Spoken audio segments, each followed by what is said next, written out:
Chapter 294. Finally, the four of them looked at the commander-in-chief of the Allied forces, Devers, who had the final say. At this moment, Devers was in a dilemma. After experiencing Diomeira's unauthorized action, the easy collapse of the Allied forces in Metapontum and Heraclea, he was discouraged by such a joint operation and worried that he would be dragged down by a poor ally again. Tryphaeus just wanted to bring the army back to the city, while he wanted to lead the army back to Turiae immediately. But doing so would undoubtedly destroy the alliance with Tarentum, and it might also affect the image of keeping promises that Dionia had worked hard to build. While he was hesitating, the guard came in and reported that the Messapians had sent an envoy. Everyone was surprised. Devers's heart skipped a beat. He asked to let the Messapian envoy in and listen to what he had to say. Originally, after the Messapian allied forces gathered the defeated soldiers and reorganized the army, the Messapian archons led by Pacimerus believed that although the final result of this battle was not very good, the allied forces chose to retreat, and the cavalry suffered heavy losses. The Tarentum army should have suffered more losses. Compared with the Tarentum army, the strength of their own army was more advantageous than before the war. In the next battle, they should take the initiative and continue to attack Tarentum. Previously, several Messapian archons had openly and secretly complained that their failure to stop the reinforcements had caused the good situation to go down the drain. King Tremoni of the Pacheti expressed strong opposition. He emphasized that the main force of the Greek allied forces, the Dionysian army, had a unique formation, well-trained, and amazing combat power. They could even repel the Pacheti, who had the geographical advantage in the mountain battle. In that case, if they fought on the plains, the Messapian allied forces would not be a match for the Greek allied forces with the Dionysian army as the main force. The Messapian archons were more or less aware of the combat power of the Pacheti, and they found it hard to believe that Tremoni, who had always been rebellious, actually said such a thing. At this time, Timothy Grass stood up and endorsed Tremoni. He once again emphasized the terrifying strength of the Dionysian army. Even though the Agracia heavy infantry had a thicker formation than the Dionia heavy infantry, the Agracia heavy infantry was still beaten back by the enemy, and finally they were defeated. At the same time, he also reminded everyone that the Dionia heavy infantry could throw javelins, which were very lethal to infantry at close range. The faces of the archons finally turned solemn. Eugentum's consul, Calminus, said worriedly, "I heard that Dionia is a large city-state alliance on the other side of the bay. It has jurisdiction over 5 or 6 city-states and many other alliances. It is stronger than Tarentum, and it can easily send tens of thousands of people to reinforce Tarentum. Even if we defeat it in the end, I think it can still send another 10,000 people. Can we afford such losses?" After a short period of silence, Pacimerus said slowly and helplessly, "Perhaps we should negotiate with Dionia. Peace talks." Everyone was astonished. Only Tremoni looked calm. Pacimerus saw this and sighed in his heart. It seems that the Pacheti do not have much fighting spirit. If they continue to fight, I am afraid they will not do their best. The hope for peace talks in Pacimerus' heart grew stronger. He pulled himself together and said seriously, "The Dionians have never had any conflict with us, and they are also quite far away from us. The reason why they are at war with us is because they are allies of Tarentum, and they have come here to fulfill the covenant. Defeating us will not do Dionia any good. Instead, it will cause casualties to their soldiers because of the battle. If we propose peace talks, do you think Dionia will accept it? As long as this powerful outsider leaves, there will only be Tarentum left, and in the future." Timageres, the Agracia consul, volunteered to go to the Greek camp. After the guards confirmed that he was not carrying any weapons, they allowed him to enter the tent. In the tent, in addition to the guards, there were 5 Greek generals. Timageres' eyes fell on the youngest general. He should be the consul Devers of Dionia, the culprit who forced the Mapu alliance to send an envoy to the Greek camp. Out of caution, he nodded to the young general and then asked in Greek, "Consul Devers of Dionia?" "That's me." The Devers nodded. "It's my honor to meet you." Timogarath respectfully saluted Masapi, then said, I am Timogarath, Magistrate of Agracia, and I represent the Mapu Alliance. As an emissary, I have come to discuss with you how to end this meaningless war. Sure enough, they want peace talks. Although the Devers was happy, he said calmly, I think you have found the wrong person to negotiate with. You should talk to the consul of Tarantum, Marcus, and Sir Diomyres.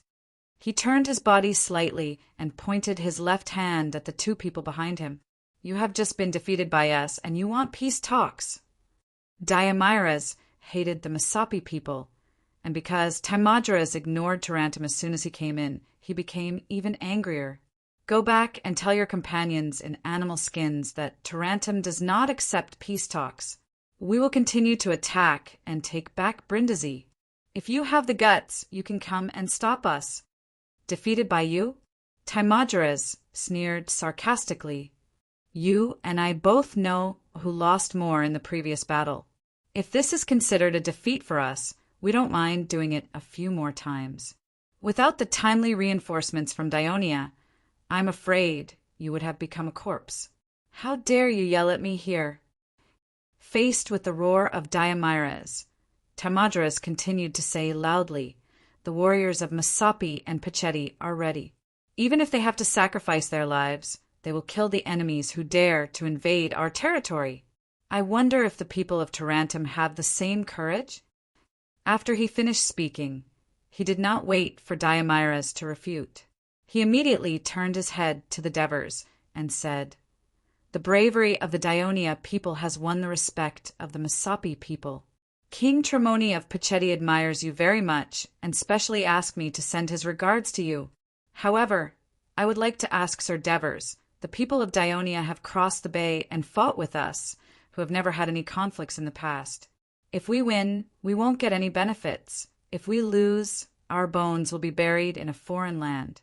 Is it worth it to do so? The Devers was well aware that the Masapi consul had been using various ways to drive a wedge between Dionia and Tarantum the moment he came in. He emphasized, Tarantum is a friendly ally of Dionia. It is the duty of Dionia to abide by the covenant and assist the ally in defending against foreign invasions. What's more, Dionia is obliged to maintain the peace of the neighboring Greek city-states, because only when there is no war between neighbors, the people of Dionia will have a peaceful life. The words of the Devers vaguely revealed his expectations and ambitions for Dionia. Triphia's and Tedepra's eyes lit up when they heard this. Timogara's, on the other hand, seemed to be deep in thought. Timogara's expression changed slightly. He heard the warning given to him by the Devers, and he quickly responded, Sir Devers, according to what you said, you are here to help Tarantum resist the invasion. But in fact, Tarantum is not being invaded by the Masapi people, but is instead being seized from our Masapi people. Manduria is a city-state of the Masapi people. Brindisi is also a city-state of the Masapi people. Since the beginning of this year, the people of Tarantum have been attacking our land on a large scale, taking away our Manduria and Brindisi, killing countless Masapi warriors and turning countless Masapi people, including women and children, into slaves of Tarantum. We fought back because we wanted to take back our land and avenge our clansmen. Sir Devers, you said that Dionia is obliged to help its neighbors maintain peace and resist aggression.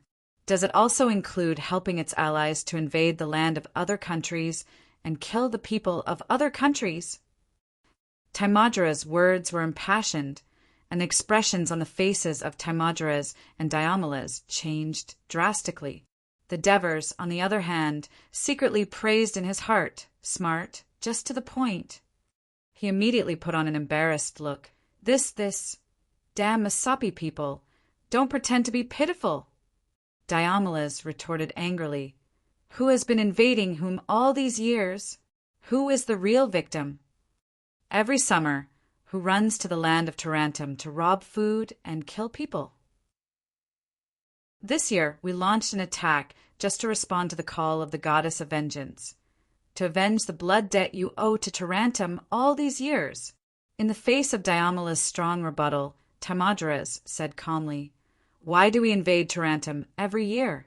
The reason is very simple.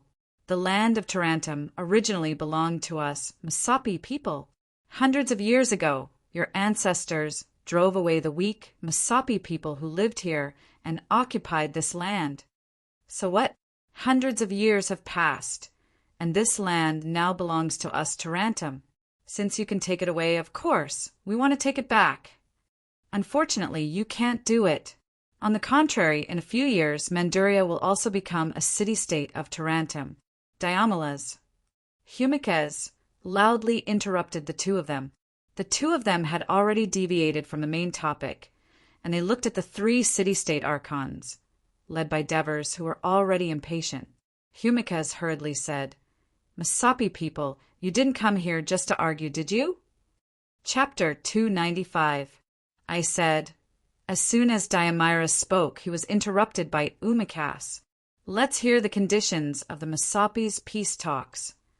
Timogarath cleared his throat and said, Tarentum, Masapi, and Pachetti immediately cease fighting and return to their respective territories. Each party will return the prisoners from the war. Both parties will sign a peace agreement for 2 years. During these 2 years, they will not invade each other.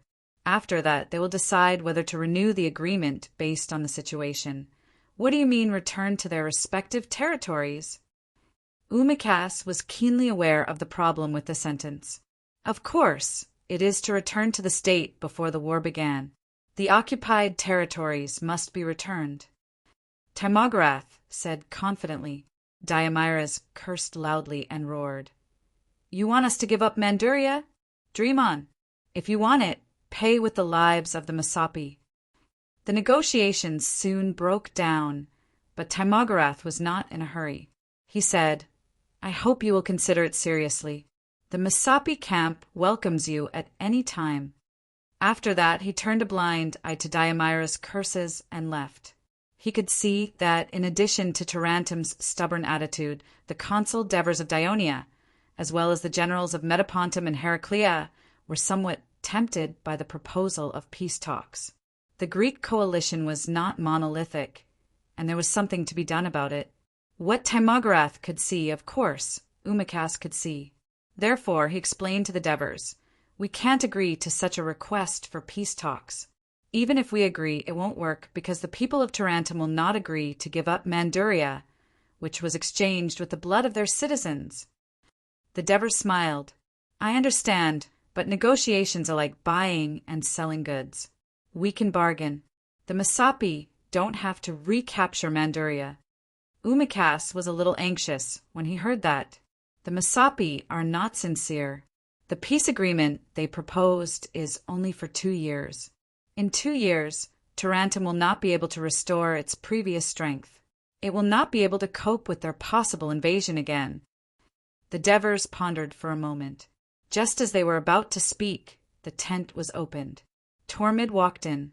Consul, the Senate sent an urgent letter saying that the Brudi have made a move. Devers suddenly stood up and asked anxiously, Where is the letter? The messenger is waiting for you in your tent, my lord.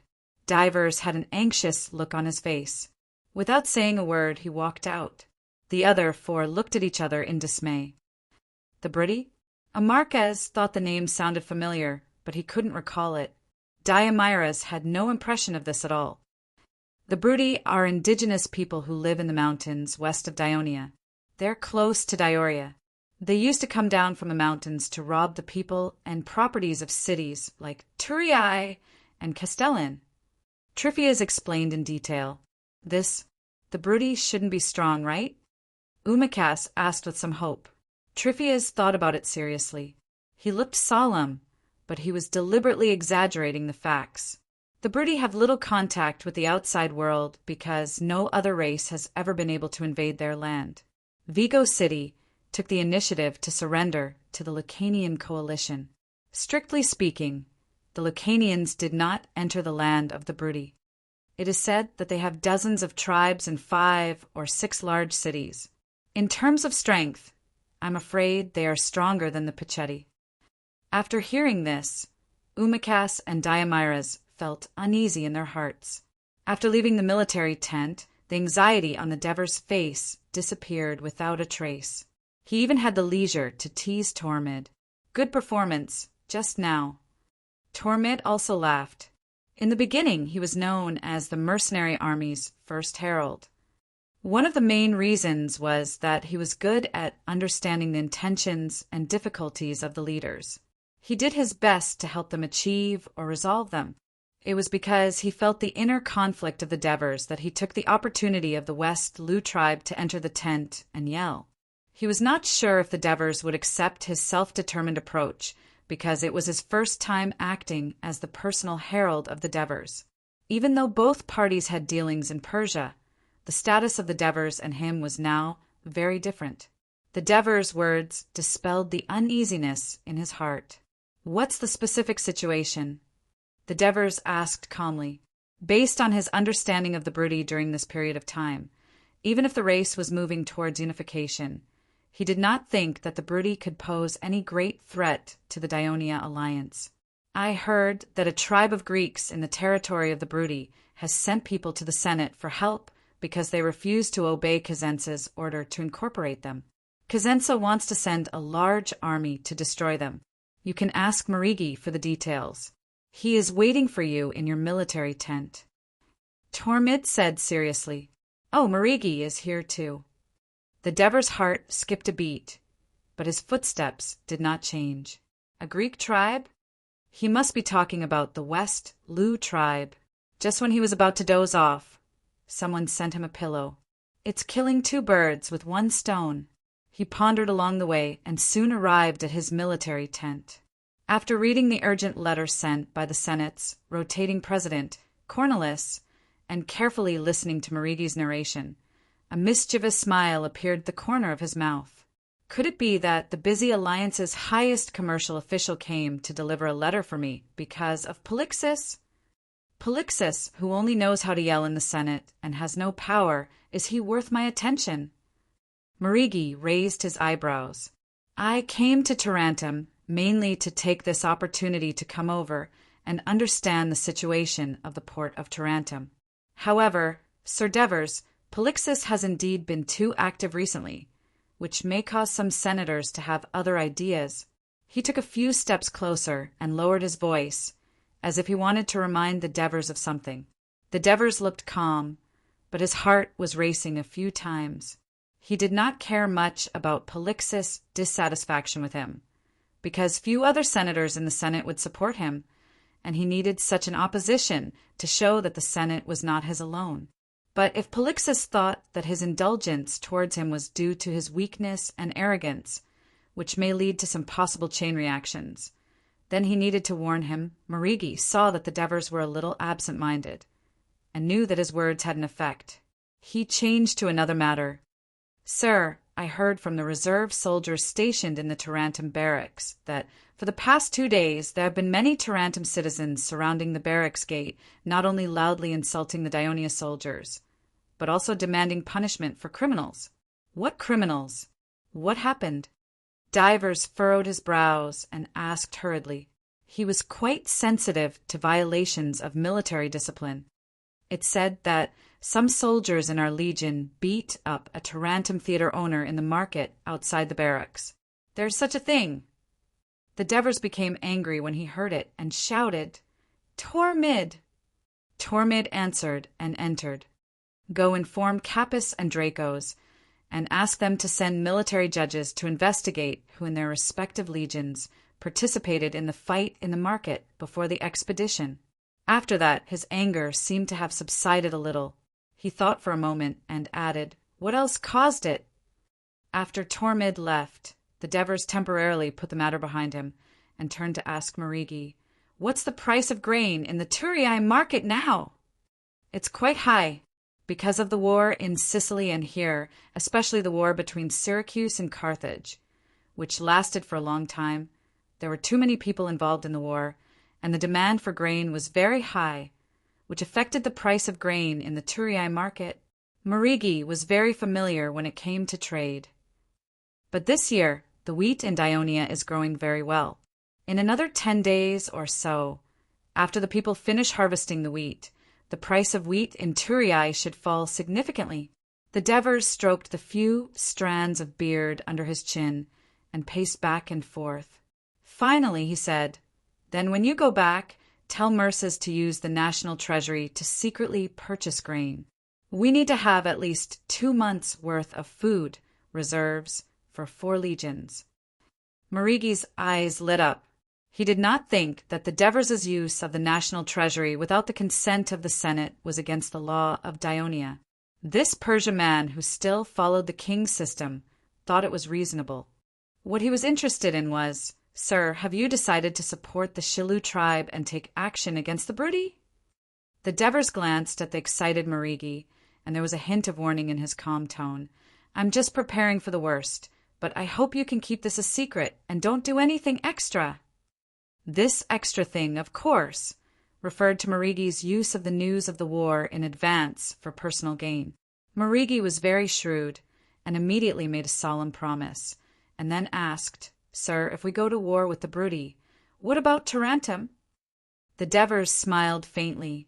"Tarentum can no longer fight, especially with your arrival. I'm afraid the 2 Tarentum archons are discussing how to negotiate peace with the Mesopi." Marigi's eyes lit up again. He remembered the people of Tarentum who wore black veils and looked grief-stricken when he rushed over from Tarentum. The fall of Tarentum was definitely a good thing for him as the commercial officer of Dionia. He saw the hope of the port of Turii surpassing the most prosperous port of Tarentum in the Taranto Bay. Chapter 296. The people of Tarentum, who had long been nourished by the prosperous trade and fertile land of Tarentum, felt the cruelty of war. They no longer had the ambition to compete with Dionia and only hoped that there would be no more sacrifices for their homes and loved ones. Under the strong demand of the citizens, the Senate organized a hasty citizens' assembly. After a heated debate, they finally decided to use the victory of the battle to propose peace talks with the Mesopi people. In order to prevent the obstruction of the belligerent consul Diomyras, the citizens' assembly also elected the next consul in advance. Humicles was still elected, and Distymus became consul again. At the same time, he shouldered the mission of going to Mesopi to complete the peace talks. As for Diomyras, the people of Tarentum were not as radical as the people of Crotone and did not request for him to be put on trial. However, it could be assumed that his life in Tarentum would not be good. Distymus was on his way to the camp, and Devers was writing a reply to the Senate of Dionia. "Sirs, after I led my army to Tarentum, I fought a battle with the 30,000 Mesopi coalition forces in the mountains yesterday and won. Our soldiers suffered few casualties, but Tarentum suffered heavy casualties, judging from the results of the war during this period of time. The decline of Tarentum is inevitable. Therefore, Consul Tryphias of Heraclea took the initiative to express to me that he wanted to join the Dionia alliance, and Consul Tidepras of Metapontum is also wavering. Sirs, perhaps you haven't realized that the Dionia alliance is no longer the weak city-state that had to be invaded by strong states in the past, but has become the most powerful force in southern Italy. Since Dionia has become the overlord of southern Italy, it has attracted the attention of other city-states in southern Italy. We must change our previous cautious and conservative style in time to show the boldness that a strong alliance should have. Only in this way can the city-states of southern Italy tightly unite around Dionia and protect the safety of Dionia. Dionia also protects the peace and stability of all the Greek city-states in southern Italy and protects the safety of every Greek. This is the goal that we, the Senate of Dionia, strive to achieve. Shilu, as a Greek tribe living among the other races, has asked us for help in a time of crisis, and this is the time to test us. To reject him would cause doubt in the hearts of our allies and the cities that are watching. But to accept him would inspire the courage of the cities that have faith in Dionia, for Dionia would go to war with Brudi for the sake of a small tribe like Shilu. So when the other city-states were in danger, how could Dionia not do its best to help? In addition, even if a war with the Brudi arises because of protecting the Shilu tribe, there is no need for us to regret it, because a war between Dionia and the Brudi is unavoidable. The reason why the Shilu tribe asked us for help was because Cosenza was uniting the Brudi tribes to form an even more powerful and terrifying Brudi tribal alliance. Just like the Lucaria tribal alliance. We all know that the land in the Brudi region is barren and the production is not plentiful. In the past, the Brudi often crossed the mountains and plundered the Greek city-states for supplies and people. Now that a unified Brudi tribal alliance has been established, it is inevitable that they will expand outwards to achieve greater development for their race. But look at the surroundings of the Brudi. It is either surrounded by Dionia's territory or adjacent to our allies. The Brudi is like a beast lying next to Dionia. Do we hope to tame it before it grows up? Or do we wait for it to grow up before we fight it? The answer is undoubtedly the former. The Devers handed the written letter to Marigi. After sending him off, Tormid came in and told the Devers in detail about the investigation of the soldiers beating the people. The Devers did not expect that it was because of him that the soldiers violated the military law, and he was touched. He whispered, "Oliver's." He could not make a decision at the moment. Tormid took the opportunity to persuade, "Sir, it is because the Tarantum people freely insulted our soldiers and you that Oliver's and the others were angry and beat him. I don't think they are wrong in this matter." And the Devers looked up at him, and Tormid immediately shut his mouth. "Yes, for me." The Devers sighed softly and made a decision in his heart. "Go inform Capus and Dracos. Let them leave half of their men in the camp, and bring the rest of the soldiers to the threshing ground in the middle of the village, and then call the military judge." "Sir." Tormid heard and wanted to persuade again. The Devers waved his hand and did not allow him to say more. "Go."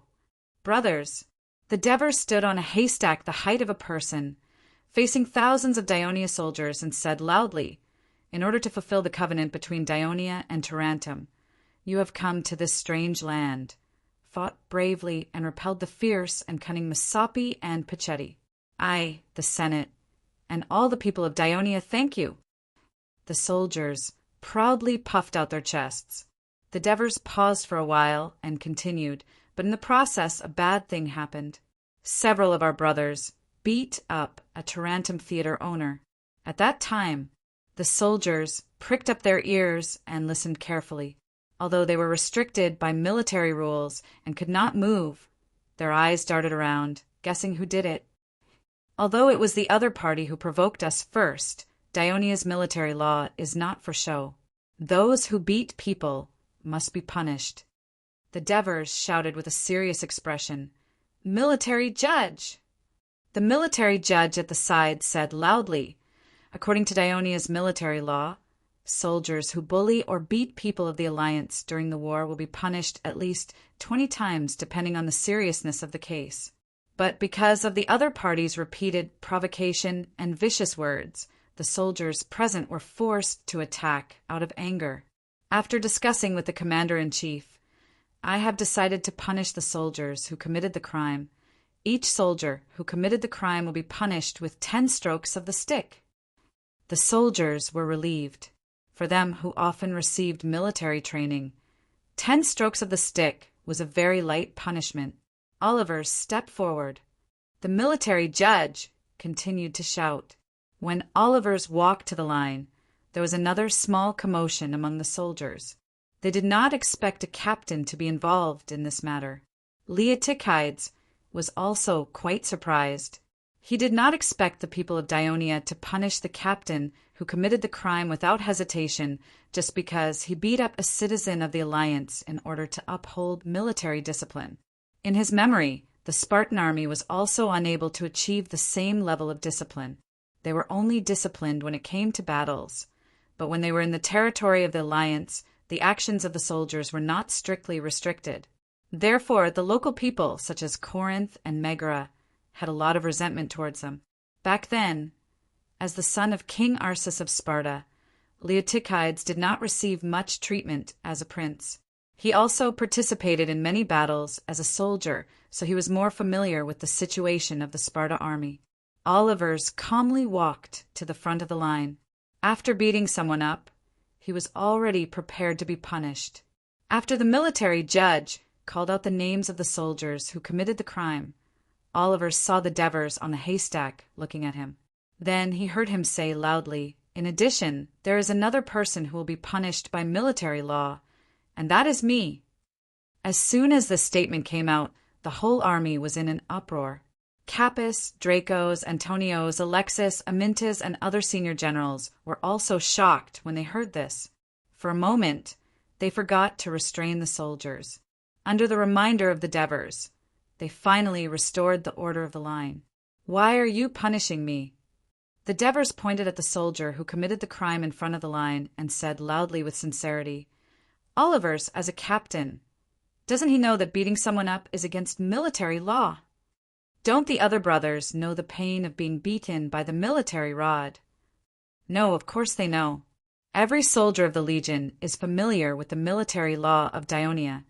But why did the brothers of the First Legion not have such problems when they were in Crotone, in Cericia, and in Corunna, but made a mistake here in Tarentum, across the bay? Because the people of Tarentum mainly insulted me and Oliver's, and the others hit me in anger to maintain my prestige as the commander of this army. And I, as the consul of Dionia, your commander, led you to help Tarentum. But not only did I not win the respect of the people of Tarentum, I even let them belittle and insult us. This is my dereliction of duty, my responsibility. So since you want to punish them, you have to punish me first. Otherwise, the Devers patted his chest. "I don't feel good here, and I can't forgive myself, so don't try to dissuade me.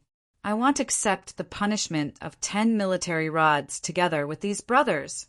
The execution will be supervised by Dracos, no faking." After the Devers finished, the threshing floor was silent. Every soldier looked at their commander with excitement, their chests rising and falling rapidly. Oliver's only felt his eyes warm, and tears flowed down his cheeks. He could not help but wave his arms and shout, "Long live our Devers!" As soon as he took the lead, a huge wave of voices covered the entire village, mixed with praises of "Long live Dionia!" and curses of "Damn Tarentum!" The Devers watched everything calmly, and he reminded the military judge, who was equally excited, "Prepare for the execution." After that, he walked down the grain pile and stood next to Oliver's. Chapter 297. After some discussion, both of them agreed that if the negotiations were to be successful, they should first obtain the support of Dionia. Thus, they rushed to the Dionia barracks, just in time to hear the tsunami-like cheers in the barracks. The two of them were puzzled when the Dionia herald, Tormid, arrived and brought an order from the Devers. The two of them were allowed to enter the barracks. "Are you training?" Eumachus asked curiously. Tormid said with respect, "Are you referring to the cheers? That's our commander, the Devers, being punished with a stick." "What did you say?" Eumachus thought he had heard wrong. Tormid solemnly briefly recounted what had happened. Eumachus and Decidimus were dumbfounded. The consul of Dionia not only punished the soldiers who committed the crime for beating up a citizen of Tarentum, but also punished himself. Not only did the two of them not feel the slightest gratitude, but fear rose in their hearts. They had never heard of a consul of the League being punished for such a trifling matter in all the Greek history that they knew. The two of them had also served as consuls several times and had commanded the army of the city many times. Of course, they knew the importance of discipline in the army in war. The Dionysian army's requirements for military discipline were so strict. No wonder they could defeat the fierce Pacetti. The terrifying Devers. Decidimus sighed in a low voice. Eumachus happened to hear it and was stunned. He immediately understood the meaning of Decidimus' words. The Devers could be so cruel to themselves in order to achieve their goals. Moreover, through the contact with the Devers during this time, Eumachus felt that it was not a good thing for Tarentum to have such a lifelong consul in Dionia. The only fortunate thing was that the citizens of Tarentum had finally reached an agreement on the peace talks. Otherwise, with the current mental state of the Dionia soldiers, who knew what would happen if they were allowed to attack Messapi again? Damn it, Timaeus! Can't these free and undisciplined people of Tarentum think for the city before making trouble? When the two senators saw Devers, he was lying in the military tent, receiving treatment from the doctor. After knowing the purpose of their visit, although Devers was surprised, he immediately expressed his support. After everyone's discussion, the Tarentum Alliance army broke camp and headed east the next morning. Halfway to Brindisi, the Map and Prussian alliance blocked their way, and the two sides faced each other.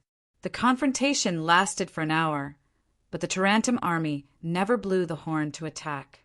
The Tarentum people, who cared about their face, used this tactful way to express their will. The shrewd Pachimeris quickly understood the Greeks' intentions. After witnessing the tight formation and high morale of the Daionia soldiers, Tremoni's words became even more important in his heart. He didn't argue any further and sent out Timogarath again. The negotiation between the two sides began. At dusk, a peace agreement between Tarentum, Messapi, and Pacetti was reached. The two sides immediately ceased fighting. Tarentum would return Manduria to Messapi. The three sides would each return the captives and the corpses of the soldiers, and Tarentum, Messapi, and Pacetti would not invade each other for a period of 10 years. In addition, Tarentum also signed a trade agreement with Pacetti. Tarentum had to return Manduria because he had no other choice.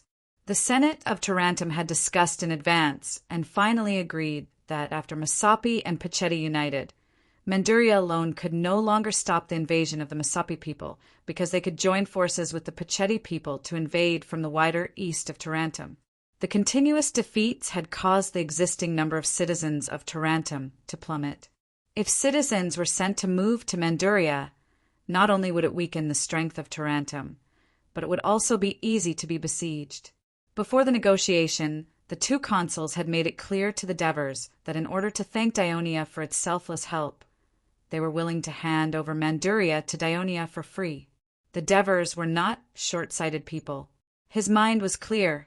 This was Tarentum's intention to drag Daionia into the water, driving Daionia to fight against Messapi and Pacetti for a long time, so as to shelter Tarentum from the wind and rain.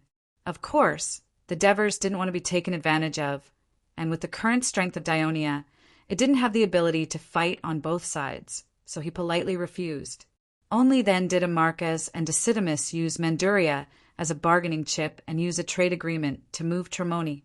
In the end, they forced Pachimeris to give in and sign a 10-year peace agreement. When the agreement was signed, Tremoni made a small request to see the Devers of Daionia, but he was politely refused by the Devers on the grounds that he hadn't recovered from his injury and it was inconvenient for him to meet people. While Tarentum was negotiating, the senators of the Senate of Daionia, after reading the Devers' reply, finally passed a resolution to support the Shilu tribe. When they were discussing the candidate for the envoy to Cosenza, Marigi immediately stood up and recommended Polixus, praising him for his eloquence and saying that he would definitely be able to convince the Brudi tribal alliance of Cosenza to spare the Shilu tribe.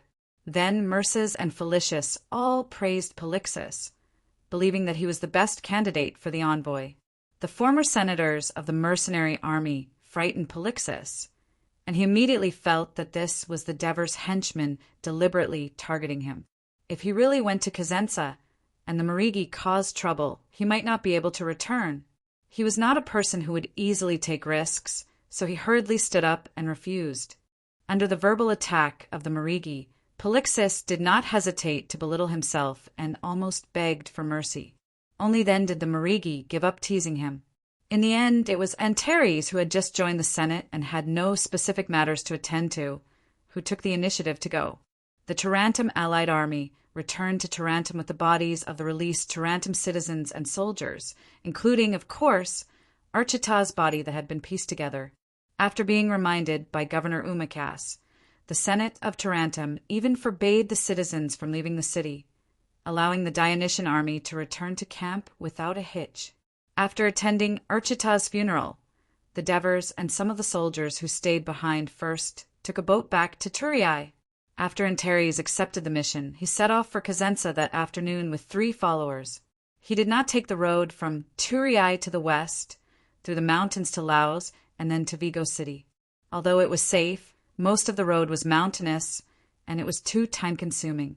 Instead, he chose to take the trail on the south bank of the Krati River, going up the river to Abyssinia and then turning south to Cosenza.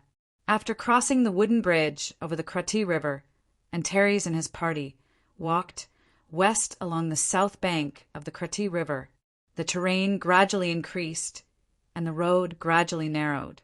After passing the last checkpoint in Turiai, there was a dirt road in front of them that could allow 3 people to pass side by side. On the left was a steep mountain wall. On the right was a steep slope that was more than 10 meters high, and below the slope was the turbulent Krati River. Antares looked down and saw the dark green river roaring, constantly crashing against the black and yellow rocks, making soul-shaking noises. Whirlpools the size of millstones appeared and disappeared one after another, and no one knew how deep they were. Antares felt his legs become a little weak, and the 4 of them carefully supported each other as they moved forward. Some sections of the road were soaked by the rain, and the soil was soft and collapsed, so much so that only one person could pass through. The group walked for 4 hours, but it felt like they had walked for a day, and their stamina and energy were quickly depleted. Fortunately, the trail gradually began to descend, and the road became wider and wider. Suddenly, the view in front of them opened up. Endless green mountains, the Krati River, which had narrowed but flowed more rapidly, and in between the mountains and the mountains was a relatively flat land. And on this relatively flat land stood a small city, Abyssinia. Antares and his party were stopped by the Brudi sentries at the exit of the road, and after a long time after they expressed their intentions, they were escorted through the defensive camp that blocked the road, into Ciudad Abyssinia, and finally to the simple meeting hall of Abyssinia. It was called a hall, but in fact it was just a slightly larger, thatched wooden house, and there was firewood burning in the pit in the middle of the wooden house. In the city of Turiai, the weather at the beginning of September was still relatively warm, and most of the people were still wearing thin, bare-chested summer clothes. But in the mountains of Abyssinia, which was not too far from Turiai, it was already a little cold. Not only could the fire light up, but it could also drive away the cold. The 3 people sitting around the fire were all wearing leather jackets, and the one in the middle was the youngest. He stood up and walked in front of Antares, and there was a hint of curiosity in his fierce eyes. "Greek, what are you doing in the mountains? Don't you know that we, the Brudi, do not welcome you?" After listening to the translation of his entourage, Antares said calmly, "I'm the messenger of Dionia, and I've been ordered by the Senate to go to Cosenza. There's something important to discuss with the leaders of the Brudi." "Something important. What is it?" he asked with interest. Antares said seriously, "I'm sorry, I can only tell you when I see the leaders of the Brudi." The young man's face immediately changed, and he shouted with a face full of anger, "If you don't tell me, don't even think about passing through Abyssinia. I now suspect that you're Greek spies. Men, take them down, give each of you 10 lashes, and then lock them in the sheep pen." The faces of Antares and his entourage changed. Chapter 298. Since when did we, the Brudi, become so friendly to the Greeks? Are we afraid of them just because they're from Dionia? Canaru roared indignantly. Over the past year or so, although the Brudi were relatively isolated, they were still aware of the happenings in the outside world. The sudden emergence of a powerful city-state alliance around the Brudi had put pressure on the leaders of the various tribes. Only young men like Canaru were unconvinced. We're wolves, and the Greeks are just sheep. No matter how many sheep there are, and how fat they are, they can't defeat the wolves. All right, Karam, don't forget what your father told you before he left. You don't want him to get angry when he hears that you don't listen to our advice again.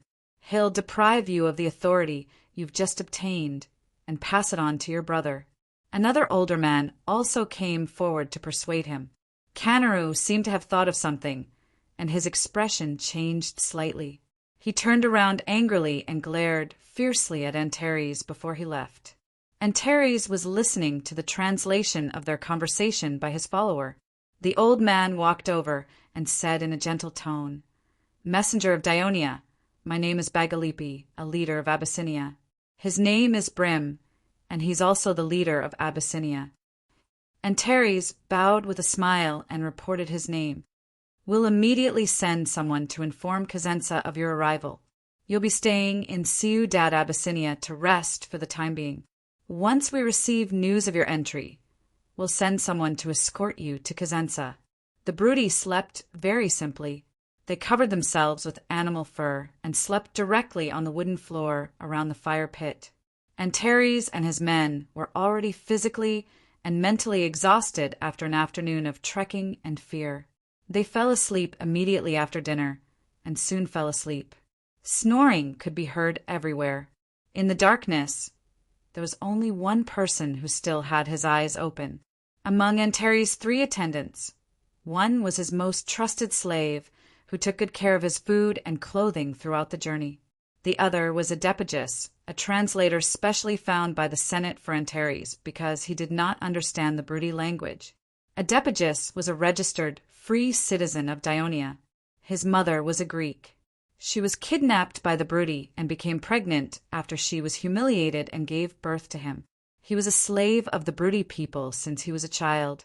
He experienced hardships and finally seized an opportunity to escape from the broody mountains and finally came to Turii.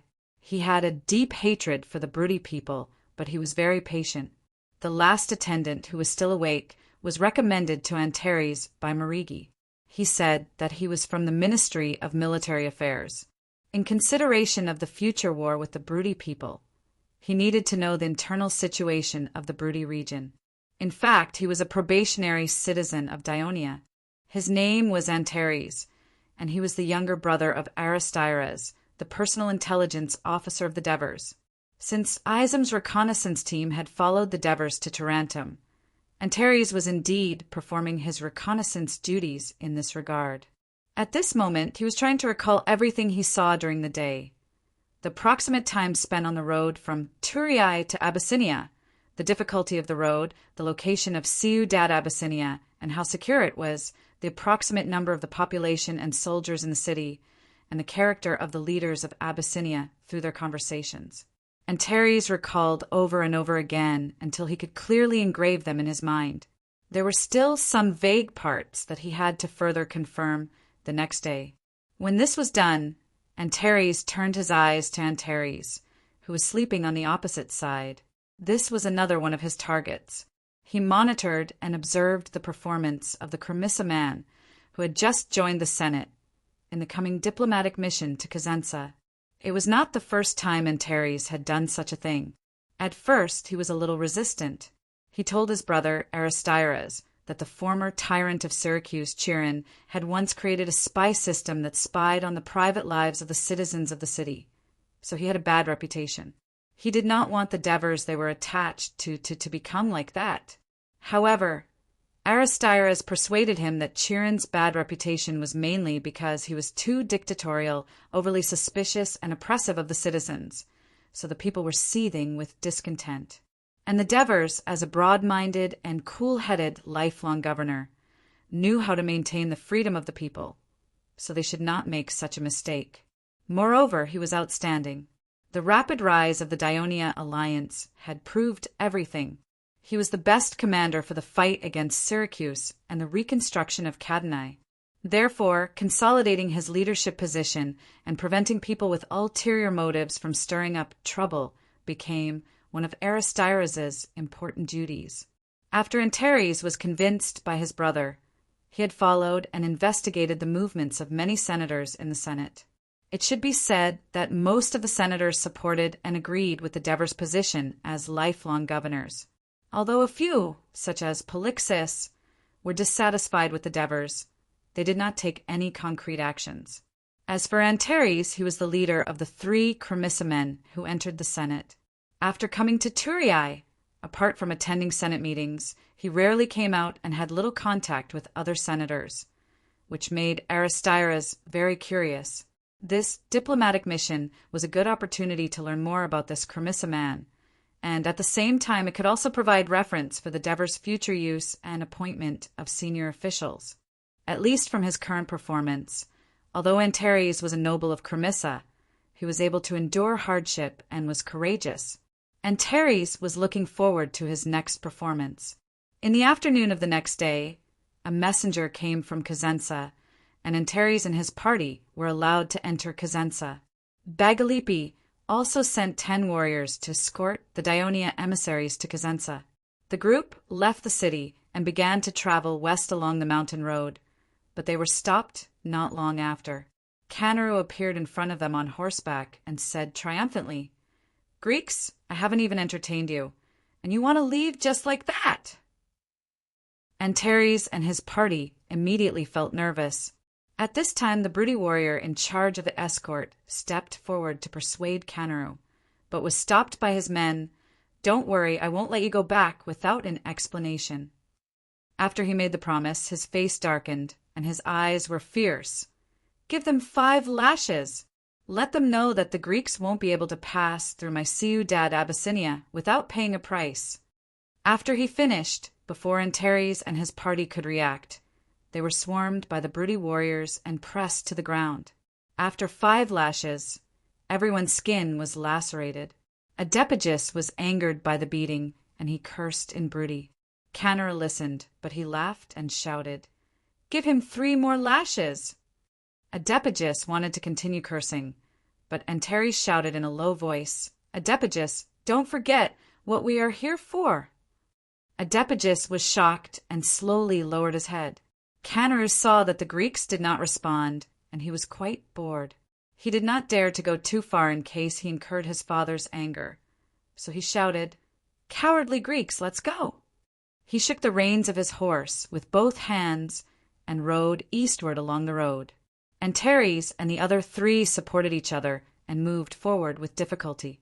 Although the terrain was getting higher and higher, the road was no longer rugged and difficult to walk on. The continuous mountain peaks gradually retreated to the 2 sides. In front of them was a gently undulating grassland. Dense layers of soft grass were dotted with colorful wildflowers, like a vast, boundless, colorful carpet, extending into the distance. Herds of cows, sheep, and horses were either eating grass quietly on the slope or running and playing with their hooves raised. Grass huts were scattered among them, and some of them even had smoke rising from their chimneys. More and more people could be seen on the road. They were herding cows and sheep, carrying goods on their backs, and appeared at different places on the slope, heading in the same direction. In the evening, Antares saw a huge, towering shadow in front of him with the help of the moonlight. He knew that Cosenza had arrived. As it was already past the time to enter the city, Antares and his party could only set up tents outside the city for the night. The next morning, the broody warriors who were escorting them immediately reported to the city. Soon, Antares and his party were welcomed by the guards sent by the tribal alliance, and they were invited to enter the city of Cosenza. After breakfast, Antares was brought to the meeting hall of Cosenza. Compared to the grass hut in Abyssinia, this place was much more magnificent. There was 1 person sitting in the middle, and 3 people sat on both sides. The seat in the middle was obviously higher, and it seemed that there was a hierarchy. Antares was thinking about the news of the broody tribes forming the tribal alliance under the leadership of Cosenza, and he bowed respectfully. "Respected leaders, I am Antares, the messenger of Dionia, and I bring greetings from the Senate of Dionia." Before Adepigus could translate, the person in the middle said in Greek, "Messenger of Dionia, welcome to the center of the broody tribal alliance, Cosenza. I am the leader of the entire tribal alliance, Pinelin." As soon as he finished speaking, the person closest to his lower left stood up and asked in Greek, "The broody have never had any contact with Dionia. May I know why the messenger is here this time?" As soon as this was said, everyone in the meeting hall focused their attention on Antares. Antares did not expect the broody people to put the question on the table as soon as they met. He did not answer immediately, but turned around and asked, "May I know who you are?" Chapter 299. Antares nodded to greet him, then looked around at the people around him. They looked at him with vigilance and scrutiny, which made him lower his expectations for the success of this mission. Antares secretly encouraged himself, mobilized his emotions as soon as possible, and made his words more powerful. Everyone, the great leader of the Brudi, Dionia, as the leader of the Southern Greek city-state alliance here, who is obviously exaggerating the prosperous status of Dionia, is responsible for maintaining the peace between the southern Greek city-states of southern Italy. It was his duty to maintain the peace between the Greek city-states in southern Italy and protect the lives and property of the Greeks. That was what Dioria had been doing for the past 6 months. A few months ago, Dionia presided over the mediation of the war between Crotone and Rockley, and a few days ago, at the request of the alliance, they sent troops to aid Tarentum to resist the invasion of Messapi and Pacetti. When Antares said this, he saw that everyone's expression became solemn. Shilu, a tribe of Greeks. They have been living peacefully in this mountainous area and have always been friendly with the surrounding tribes. But now, their survival is threatened. Your newly formed tribal alliance threatened this weak tribe, which has never hurt any Brudi people, to immediately leave their home that they have lived in for decades and go to Cosenza to accept your incorporation. They had no choice but to ask for help from Dionia in order to protect the lives and property of the southern Greek people. The Senate of Dionia has reached a consensus and sent me here, hoping that the Brudi tribal alliance will stop threatening the Shilu tribe and restore peace and tranquility. When Antares finished speaking, the people present did not seem to be surprised. They looked at each other. When everyone was discussing the reason for the envoy of Dionia to the Brudi, someone was right. The people of Dionia came for the Shilu tribe. And the person he was referring to was the great leader of Canopiscia, Panjaru. The settlement of the Shiluan tribe was not far from the north of Canopiscia city. At this moment, he stood up angrily. Arrogant Dionia people. The Shilu live in the land of the Brudi. Their food and clothing are produced from this land. They're the tribe of the Brudi. This is the internal affairs of the Brudi. It has nothing to do with you Greeks. If that's all you're here for, you can go back. Brudi doesn't welcome you, and we don't like a force from outside the mountains interfering with Brudi's affairs. Antares sneered and said the Brudi region is called that because a large number of Brudi tribes live here. That's why people are used to calling it that. In fact, this mountainous area was neither under the jurisdiction of a country nor a city-state, so there was no unified territory or border. Everyone knows that the Shilu tribe is made up of Greeks. They have lived on this land for hundreds of years. They have the right to continue to live here independently. The great leader of Abyssinia, Nicaru, had a short temper like his son, Canaru. He immediately scolded and shouted, "What right does the people of Dionia have to tell us what to do in the land of the Brudi? Originally, we were planning to deal with the Shilu tribe in a few days, but now that you've said it, I've decided to send an army to destroy it in the afternoon.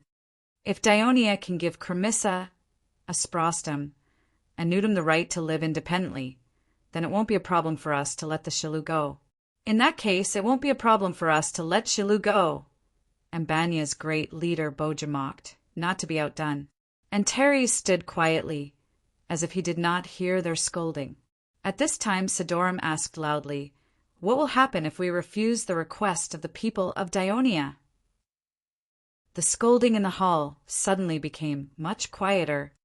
"I was only ordered to tell you the request of the Senate. If you don't accept it, the Senate of Dionia will need to discuss it before making the next decision." Antares did not change his expression, but his tone became more serious. However, Dionia has always kept its promise. No matter what price it has to pay, it will not let its allies be bullied. The previous cases have proven everything. Just now, I have already mentioned that I, Archon Dionysia, Sir Devers, in order to fulfill my alliance with Tarentum, has led 15,000 soldiers to fight against Messapi, who have invaded our ally. Just as I was about to leave for Cosenza, a battle report has arrived. Sir Devers has led his army to defeat the 30,000 allied forces of Messapi and Pacetti in the mountains. The Messapi and Pacetti allied forces have suffered countless casualties and were forced to sign a peace treaty with Tarentum. Soon, The Devers will lead the victorious army back to Turai and hold a triumphant ceremony. A threat. This was a blatant threat. Everyone looked at each other, and the great leader Nikaru even jumped and scolded, and declared that he was not afraid of going to war with Dionia. Quiet! Quiet! The high priest of Brudi, Ferodoru, stood up to maintain order in the hall. People of Dionia, we Brudi warriors are not afraid of war. Pinlin, who was sitting in the middle, said, but Brudi and Dionia are neighbors. Once there's a conflict, it will damage the relationship between the two races, leading to endless war. To avoid the possible sacrifice of countless lives because of the Shilu tribe, Brudi is willing to make a concession. We will not punish the Shilu who violated the order, and we will let them leave Brudi safely. What are you talking about, Pinlin? Brudi will never yield to Dionia. Nikaru immediately expressed his dissatisfaction. What about the land? The land that generations of Shilu people lived on was taken away by you just like that. Antares reacted quickly and asked. Pinlin glanced at Nikaru, and although Nikaru was still angry, he did not say anything. Ferodoru advised Antares seriously. Not turning the Shilu people into slaves is already the greatest kindness of the Brudi tribal alliance. People of Dionia, do not be too greedy. Antares shook his head and said firmly, but the order from the Senate is that the Shilu people's right to live independently in Brudi must be guaranteed. A glint flashed in Pinlin's eyes, and his tone became indifferent. If that's the case, we will make a decision after discussing. Also, we do not know the current situation of the Shilu tribe. We need to send someone to understand before we can make a decision, Sidorum quickly interrupted. After the guards sent Antares away, the discussion in the meeting hall became even more intense. Dionia is bullying us too much, saying that they are protecting the Greeks of southern Italy. I think they just don't want us Brudi to unite. That's why they are purposely causing trouble for us. Panjaru said angrily. Ferodoru nodded and encouraged everyone. That's why we Brudi have to unite even more, so that we won't be afraid of the Greeks and Lucanians. Why don't we get rid of these annoying Dionysians? Nicolu waved his hand and made a beheading gesture. That won't do. Sidorum quickly advised. Both the Greeks and the Lucanians have a rule to treat messengers well, even in times of war. We, the Brudi Alliance, are becoming a powerful one, and we should abide by these principles that are universally agreed upon by all races in order to better deal with them. Moreover, killing the messengers of Dionia will only anger the people of Dionia, and war will be inevitable. Who cares about Dionia? My people, and I are not afraid of them at all, Nikaru said without showing any signs of weakness. Of course, we are not afraid of Dionia, but if war breaks out, our great plan to unite the Brudi will be seriously affected. Pinlin said solemnly, I think we should imprison them for a few days and let them out after we take care of Shilu. By then, they will want to protect Shilu, but the Shilu tribe will no longer exist. They will have to accept this fact, Bogru suggested. Sidorum was inspired and said, Everyone, I think this is a good idea. We can also make some slight changes to it. Everyone agreed with Sidorum's idea. Only Nikaru did not care and said impatiently, Why make it so complicated? It's as if we Brudi are afraid of Dionia. Pinlin ignored him and cautiously reminded, I think Elder Sidorum's suggestion can be implemented. However, we need to be prepared. If the people of Dionia do not accept our idea, then we need to be prepared for a possible war. After a brief silence in the hall, Nikaru was the first to speak.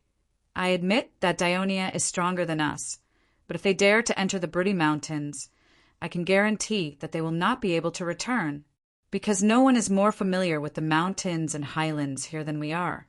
Amla, the goddess of snow mountains and highlands that Brudi believes in, has sheltered us, the Brudi people, for hundreds of years, and will continue to shelter us, the Brudi people. Nikaru's words lifted everyone's spirits. Feroteru said, Also, we need to find allies to fight against Dionia, to reduce the pressure of facing Dionia alone. Allies? The Brutty region was already surrounded by Dionia and its allies. Where could they find allies? While everyone was thinking hard, Sidorum suddenly shouted excitedly, "The Lucanians! We can go find the Lucanians." After Dionia seized the Grimentum, they've already threatened the safety of the territories of Picos and Potentia. If they do not want to become the next Grimentum, they should be willing to ally with us. Penland's eyes lit up. The reason why he did not think of the Lucanians was that 2 years ago, the Lucanians were the most feared enemy of the Brutty people. When Vigo City surrendered to the Lucanian tribal alliance and the situation in the Brutty region was at its most critical, Penland even thought of leading the tribe to migrate south. For this reason, he also led the Cosenza army and joined forces with Clopetia to attack Trine and a fierce battle with the Crotone alliance. But in just 2 short years, the once tyrannical Lucanians had been reduced to such a state. This could not help but alarm Penland. Chapter 300. Back then, when the great leader of Vigo City, Sidorum, led his tribe to seek refuge with the Lucaria tribe alliance, it scared all the tribes in the Brutty region. They all felt that a catastrophe was about to befall them. Although things had changed, many people still had prejudice against Sidorum and the people of Vigo. This had become a sore point for Sidorum. He was the first to let go of the past hatred between the tribes and come to Cosenza on his own initiative. He was the first to propose the establishment of the Brutty Alliance. In the Brutty region, Vigo City's power was second only to Cosenza. However, in this meeting hall, his words did not even carry as much weight as Nicaru. At this time, he ignored Nicaru's mockery and said to Penland solemnly, "Leave the alliance with Picassus and Potentia to me." At the end of the discussion, no one proposed to let Chelou go and let it exist independently, because once that was done, it would give the other tribes who were unwilling to be merged an excuse to increase their confidence in resisting this new alliance. The road to unification of the Brutty would not be as smooth. Adepigus walked back into the house with a dejected face. "How is it? Still not letting us out?" Antroporus walked up to him and asked.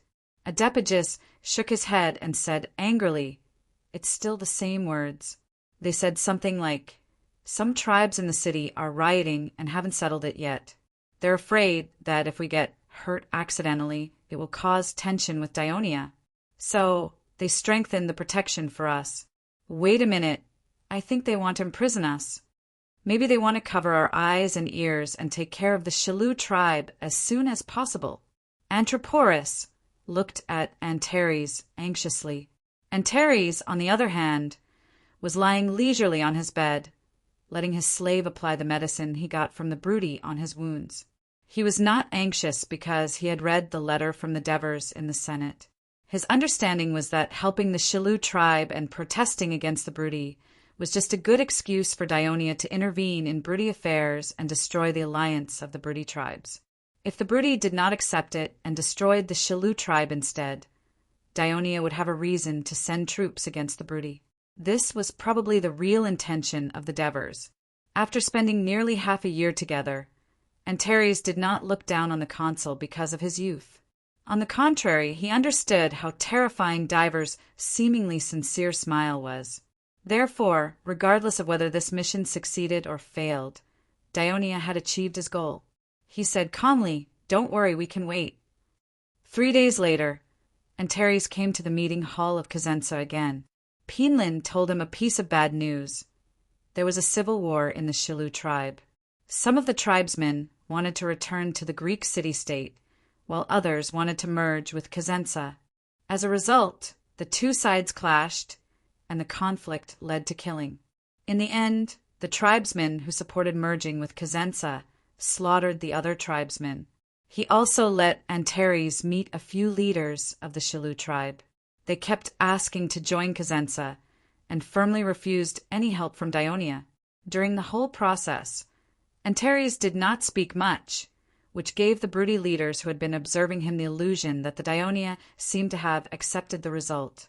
Penland said to Antares apologetically, "What has happened has happened. All we can do is to do our best to settle the Chelou tribesmen who are still alive. We are worried that Dionia will misunderstand the Broody alliance and make some radical decisions. Therefore, we hope that when Lord Antares returns to Turiai, he will convey our sincere apologies to your Senate and our sincere wish to have friendly relations with Dionia. Antares said calmly, I will report what happened to the Senate truthfully, and will also convey your wish to be friendly without missing a word. As for what the Senate will decide, I cannot guess. Cosenza did not stop Antares from leaving. On the contrary, he gave him many valuable gifts, and Cosenza also sent him off quite grandly. During the farewell, Sidorum was the protagonist.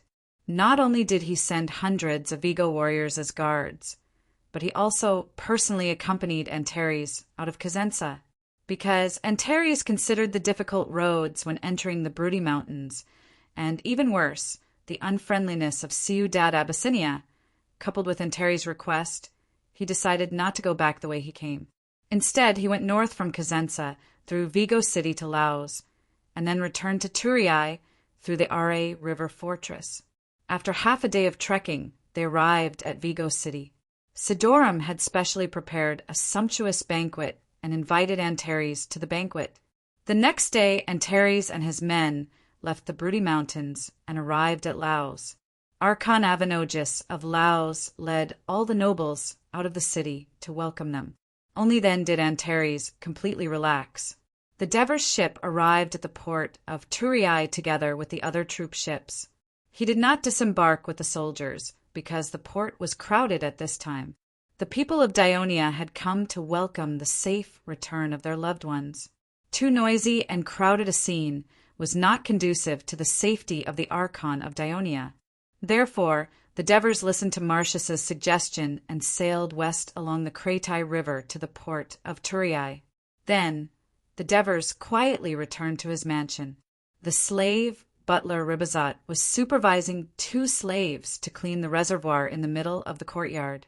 When he saw the Devers, he shouted in surprise, "Master, you're back! How was your family after I left?"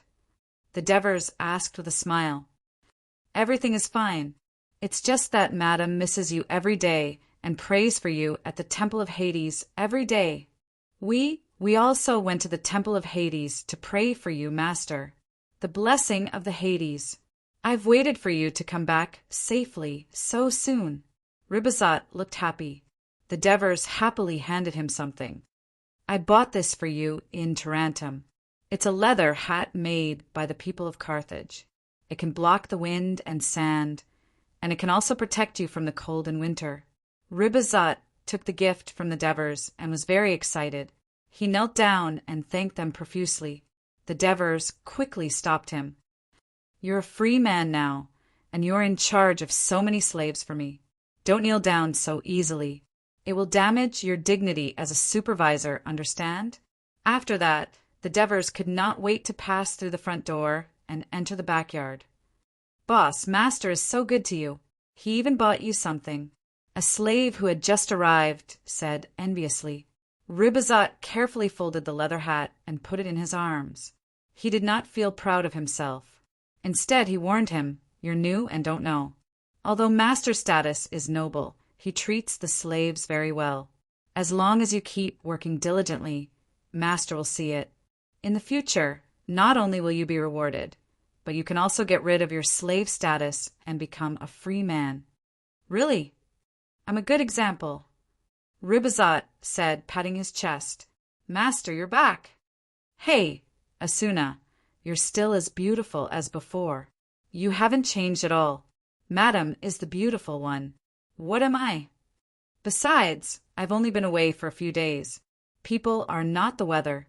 What changes can there be?" "Ha ha ha, Lord Devers. Oh, Andrea is here too. Are you discussing business matters together?" Kristoya carried the child and stood up with a smile. She walked to the Devers. "We were just discussing when Andrea will be separated. If she's a girl, she'll marry Little Crow." The Devers glanced at Andrea's protruding abdomen and smiled. "I agree. As long as she's not like Butler, Andrea's daughter will definitely be a beauty. Our Little Crow is really lucky. Isn't that right, baby?" The Devers took Little Crow and raised him up, shaking him in the air. The little fellow was not afraid at all. Instead, he flailed his arms and legs in the air, crying out, "Look, the child has agreed." The Devers smiled. "You sent Butler to Grimentum and made Andrea pregnant. She had no one to take care of her. And you still have the nerve to say that?" Kristoya punched him lightly on the shoulder and scolded, "You sent Butler to Grimentum. That's an appointment from the Senate." "I can't make the decision," the Devers said, rubbing his shoulder exaggeratedly. Andrea blushed. "I'm in Turiai now. I have family to take care of me. Butler can come back for a day or two sometimes. I don't have to worry about anything. I'm fine." Originally, Butler was the city governor of the Grimentum, so Andrea could go with him. However, Andrea was pregnant at the time and had severe symptoms. Moreover, the Grimentum had just been occupied and was not stable. For safety's sake, Butler persuaded Andrea to stay in Turiai. "We'll hold a small banquet at noon to celebrate your return. We also wish Andrea a smooth delivery under the blessing of the great god Hera. What do you think?" Kristoya suggested to the Devers softly. The Devers had no objections. The Devers woke up from his sleep and blocked the dazzling sunlight that shone through the half-closed window. It seemed that it was still early. He lifted the blanket and prepared to get up, but his wife's smooth back was exposed. After the banquet, they sent Andrea off. Asuna carried Little Crow away. The Devers carried Kristoya into the bedroom. Chapter 301. Now, Devers gently lifted the quilt and looked at Kristoya's naked body. Less than half a year after giving birth, she had regained her seductive figure. Snow-white skin, slender legs, plump breasts, firm buttocks. Devers couldn't help but stretch out his hand and slowly stroke her lovely toes. Then he felt the fire rising in his body again. "Okay, Devers, let me sleep a little longer. I'm so sleepy." Kristoya wriggled her body and said in a daze. Devers had to suppress his desire and covered his wife with the quilt. "So, your brother also went to Cosenza." Devers sat in the study and listened to Aristira's report. During the time he was away from Turiai, some things happened in Dionia and the surrounding areas. "He has been gone for 6 days, and there is no news yet," Aristira's answered truthfully. Devers heard something from his serious tone and asked, "Aren't you worried?" Aristira's did not say anything. "Don't worry. Broody doesn't have the guts to hurt our messengers. They may be on the way back, or they may be imprisoned by Broody." Devers comforted him seriously. "If there is no news in a few days, Dionia will threaten Broody with war and force them to release the messengers." "Thank you, sir," Aristira's said with some worry and some gratitude. Devers patted his shoulder solemnly and said, "A warrior who dares to risk his life for Dionia will never mistreat him. When your brother comes back, he will become an official citizen much earlier than you. But don't worry, I will remember everything you have done." Aristira's didn't say anything, but bowed respectfully. Devers asked again, "Is there anything else?" Aristira's adjusted his emotions and said in a deep voice, "Yes, it's about Polixis." "Polixis?"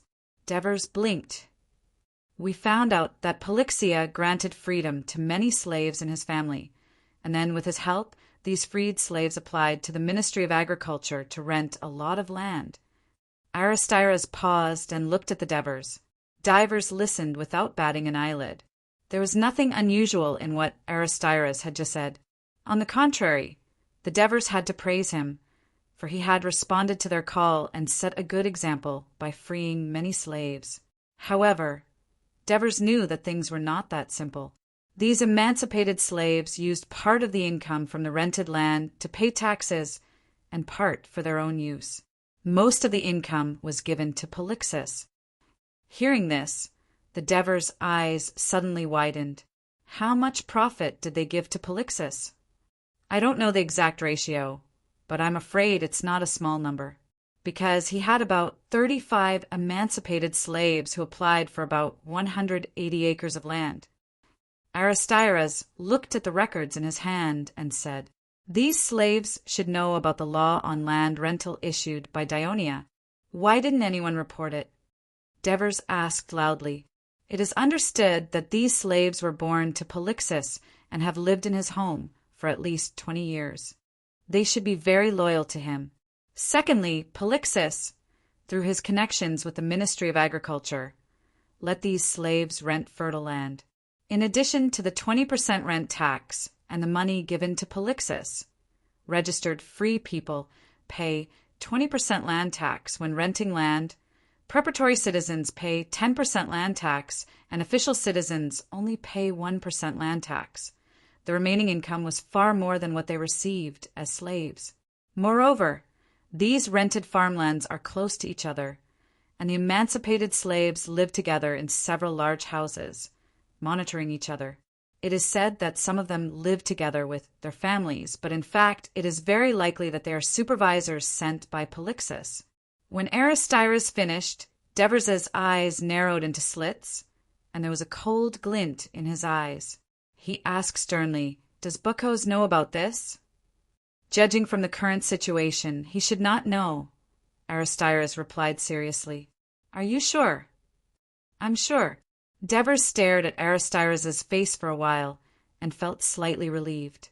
He had a very good impression of Bucos, especially after Devers led the army to defeat the Crotone and take over Turin. Bucos took the initiative to cooperate and stabilize the political situation in Turin, and he also actively responded to the new policy promulgated by Devers. Although he and Polixis were famous nobles in Turin and owned a lot of land, Bucos voluntarily gave up the ownership of most of the land and released some of the slaves. That's good, Devers said softly, but he knew in his heart that Bucos was probably going to be dragged down by his friendship this time. "Is there anyone else who is doing this?" Devers asked with a gloomy face. "We're still investigating, but there are so many cities, and we don't have enough manpower." Aristides said awkwardly, "How many people do you need? Make a plan. After I read it, if I think it's feasible, I'll increase the budget for you. You have to investigate this matter seriously. Investigate carefully. Focus on all the senators in the Senate and the citizens who hold public office in the alliance." Devers's tone was strict. He did not expect that the Dionia had been established for less than 2 years and corruption was already rampant.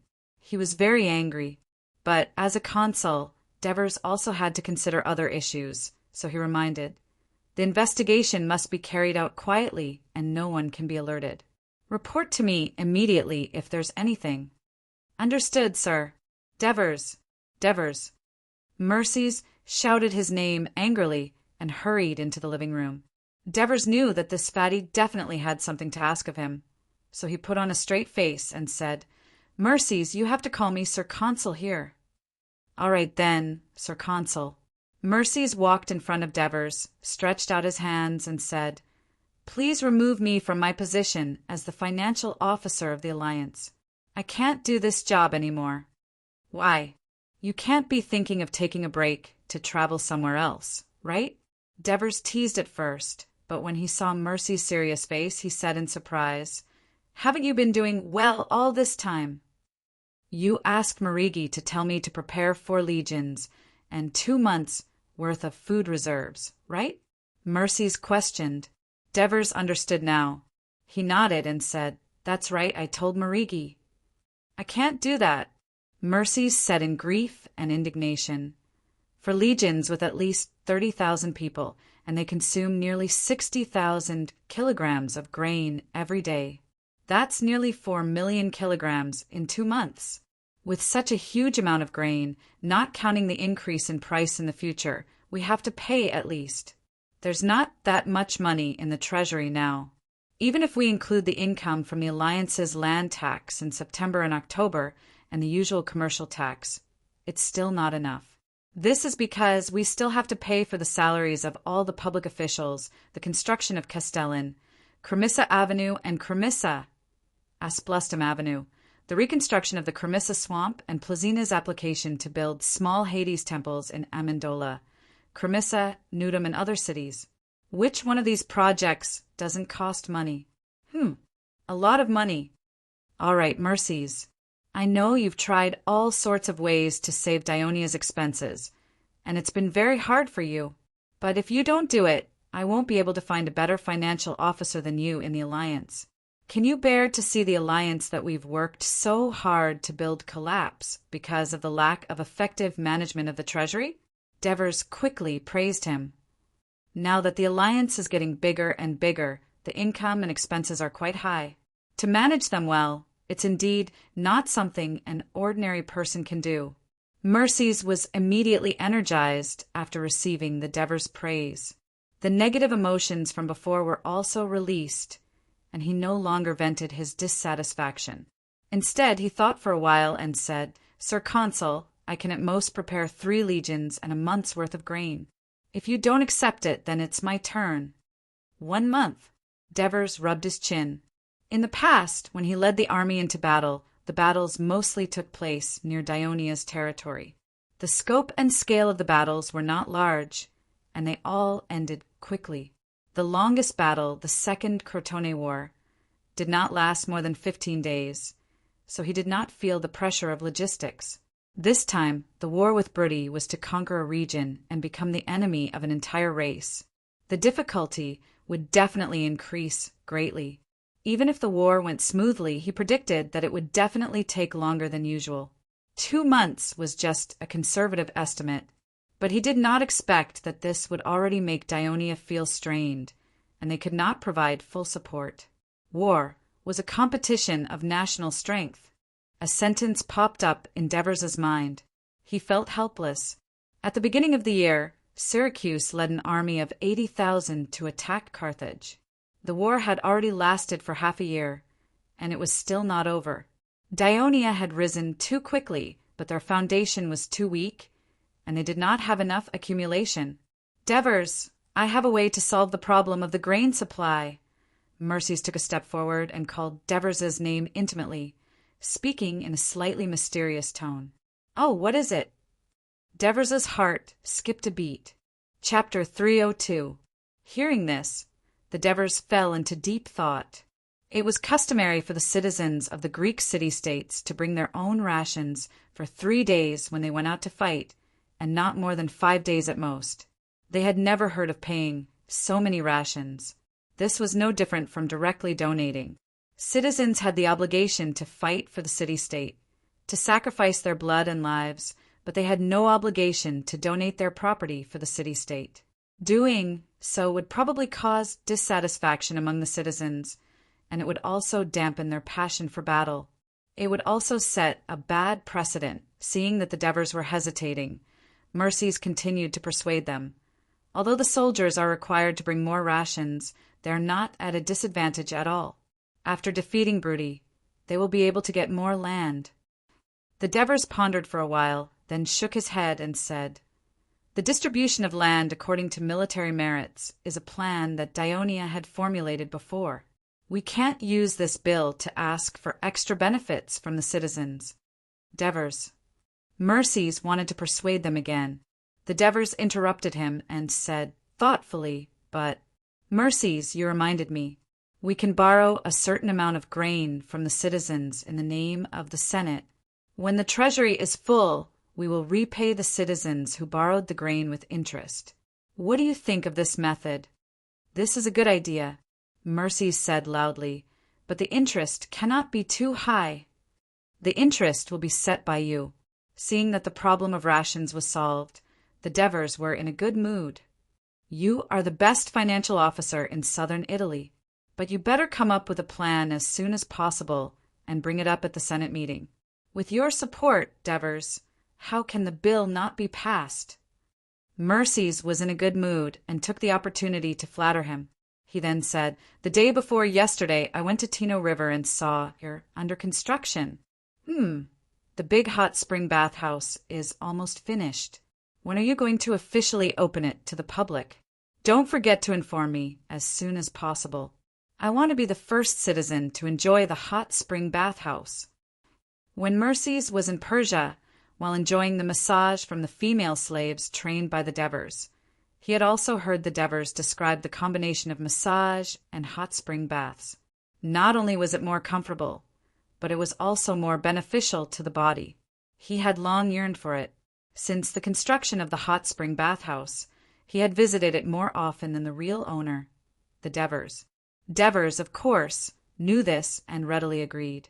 After sending Mercies away, the Devers returned to the living room and looked at the map of the Brody region drawn by the Shillue emissary, thinking hard how to fight against the Brody. Where would be the best place to break through and shorten the war? After pondering for a long time, he got up and went for a walk along the corridor to relax his mind and clear his thoughts. Father! In the middle of the courtyard, Adoris, who was playing catch with the slaves, waved to him. Devers responded with a smile and reminded him to be careful. Devers had adopted this pair of siblings. At first, they were strangers and reserved, but after living together for more than a year, they had finally integrated into the family. According to Christoya, Cynthia, in particular, became very sensible and often helped her take care of little Crow. After returning, Devers hadn't seen this smart and cute adopted daughter. She should still be studying in school. Divers thought as he strolled around the cloister. After walking around, he bumped into Hinepolis, who had just returned from outside. As the son of Lau's consul Avanogus, when Hinepolis first came to Turii to study, the Devers placed him in their home from the beginning. This was not only to win over Avanogus, but also to train Hinepolis and cultivate his sense of identity with Dionia.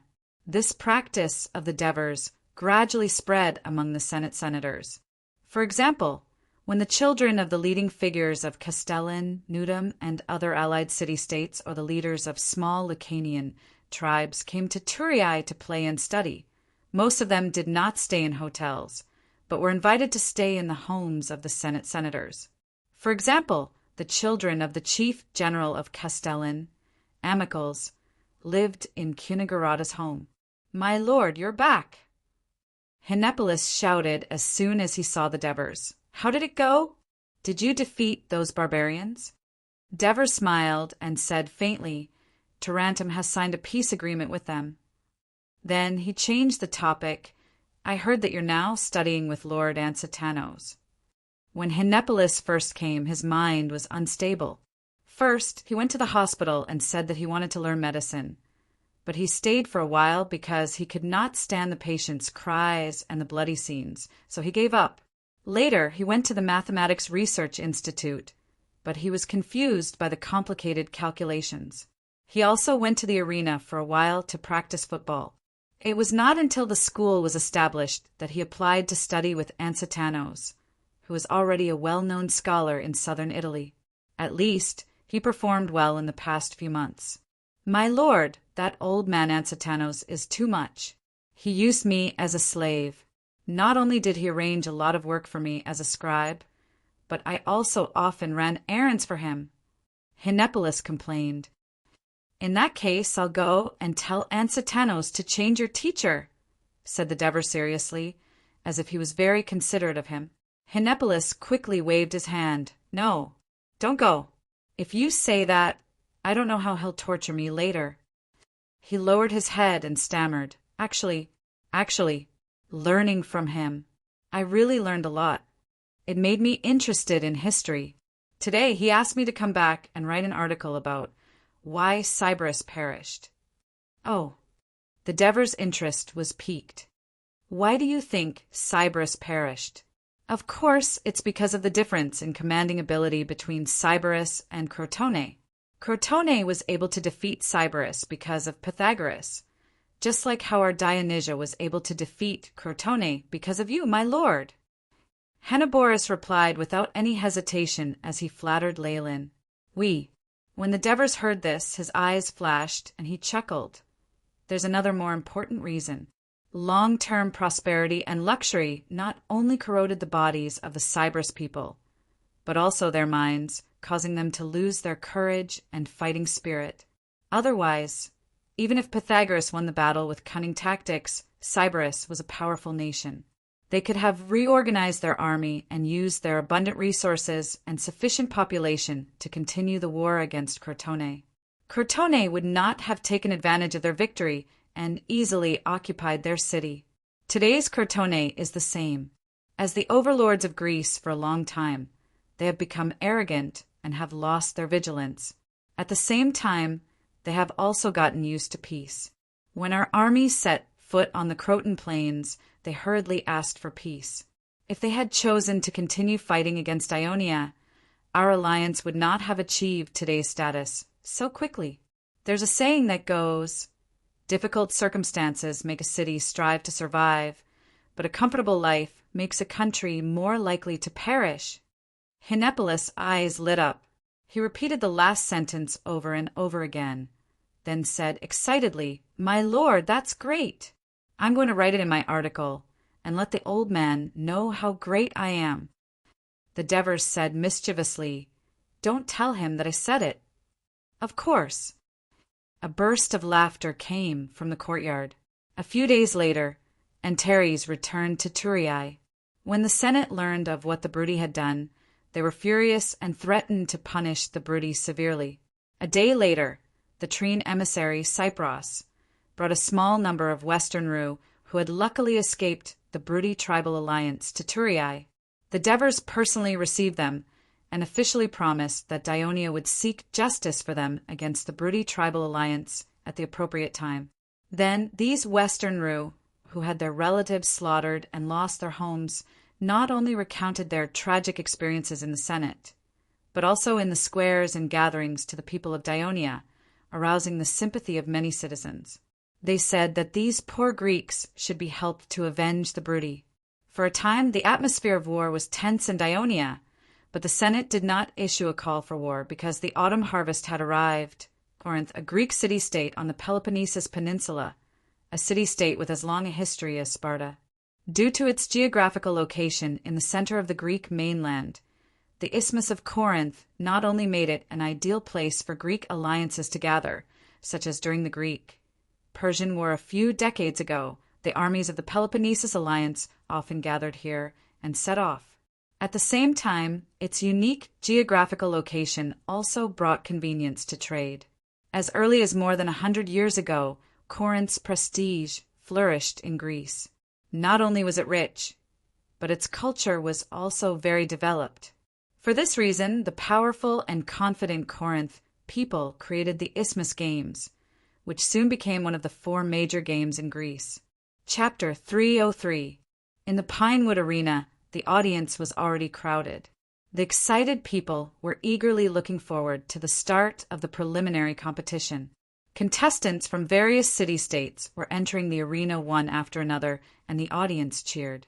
However, the start of the competition was not announced because the referee was still arguing with some people at the entrance. The audience began to complain, and the Corinth official, who was in charge of maintaining order in the arena, hurried to the entrance and asked the referee, "What happened? Why didn't the competition start immediately?" "Look, this guy says he's a contestant in this group and has already gotten a number, but he's not a Greek." The Corinth official looked in the direction of the referee's finger. This athlete had brown shoulder-length hair, deep eye sockets, a high nose bridge, thick lips, a slender body, and strong muscles. Although his naked body was covered with olive oil, his fair skin could still be seen. His appearance was obviously not an Orthodox Greek. The official was shocked. Why did the priests of the temple approve his participation? "I think the officials of his city-state signed him up. The priests didn't know he was a foreigner," the referee replied. The official said angrily, "Which city-state is he from? Don't you know the registration rules of the Isthmian Games?" "Dionia. We're from Dionia." Adriank squeezed over and explained loudly. "Although Lazuru is from Lucania, he's a citizen of Dionia. According to the rules of the Isthmian Games, any citizen of a Greek city-state can participate in the competition. We meet the requirements." "Dionia." The official thought the name sounded familiar, but he couldn't remember where. It was probably not a big or powerful city-state, so he lectured with a straight face. "Only Greeks can participate in the games. This is a well-known fact, because no Greek city-state will give citizenship to a foreigner. Don't block the way here and delay the competition. Leave now, or I'll send someone to drive you out." Adrianx was speechless. He was born poor and had been a mercenary ever since he grew up. He had never participated in the Greek games, so he did not know the rules. This time, the Senate of Dionia had decided to send a team to participate in the Isthmian Games. They hoped that the team would be led by a senator of the Senate to show the importance of the Isthmian Games. The reason why Adrianx actively signed up was that he liked sports. Besides, as an illiterate senator who only knew how to fight, there was little he could do in the Senate. Therefore, after becoming the person in charge of the Dionia delegation, he went to Crotone many times to ask for advice from experienced athletes. He even specially led a team to go with the Crotone delegation to Corinth. However, from the looks of it now, the Crotone had obviously hidden their strength. Their goal was probably to see the Dionia people make a fool of themselves. While Adrianx was regretting, Lazarus shouted, "Our consul Devers once said, 'No matter what race, as long as you are a citizen of the consul, you should enjoy the same rights.' Therefore, in Dionia, no matter if you are a Greek, a Lacanian, or a Thracian, you can all participate in rugby together." The official of Corinth was stunned by his strange Greek pronunciation. He then laughed angrily. He raised his head and shouted to the audience above the arena, "Audience, is what this foreigner said right?" The audience had been waiting impatiently for a long time. They rushed to the lowest level of the auditorium and shouted, "What a ridiculous fallacy! The person who can say such words can only be the leader of you barbarians. Get out of the arena, barbarian. Go back to the city-state that can give you citizenship and let you participate in the competition. I think it must be a dirty and scary place. Get out, barbarian. Don't tarnish the sacred place of us Greeks." Mockery and curses were directed at Lazaro and Adrianx like swords. Adrianx's face was livid. Lazaro was furious. He was a person who loved competition and would never admit defeat. Ever since he became a citizen of Dionia and heard about the 4 major games, he had been eager to compete with all the contestants in Greece. He believed that no one could run faster than him in this event. When the news of Dionia sending contestants to participate in the Isthmian Games reached his ears, it was already a little late. He had signed up in a hurry. It was not easy for him to get here, but he was not allowed to participate. He looked at the bustling arena, unwilling to give up. He suddenly roared and rushed out. "Hey, what are you doing?" The referee exclaimed. "Catch him! Catch him!" The Corinth official shouted anxiously. Lazarus spread his legs and waved his arms with all his might, howling like a wild wolf. His bare feet stepped on the soft muddy ground, as light as the mountain wind whistling in the wilderness. He ran with all his strength, leaving the Corinthian officials and his men far behind him. The anxious shouts of the Corinth official also alerted the athletes who were still waiting at the starting line. They all started to chase after this foreigner who did not follow the rules. Not only was Lazaro not afraid, but he was even more excited. The audience in the arena was surprised to see that the foreigner was as agile as a leopard in the face of the pursuit of the contestants. He dodged them one by one. The race became a chase and capture. Most of the audience did not complain. Instead, they felt excited. Some of them even stood up and cheered for the lone hero on the field. As one of the best runners in the Dionia rugby competition, Lazaro used his skills and skillfully dodged while maintaining his speed.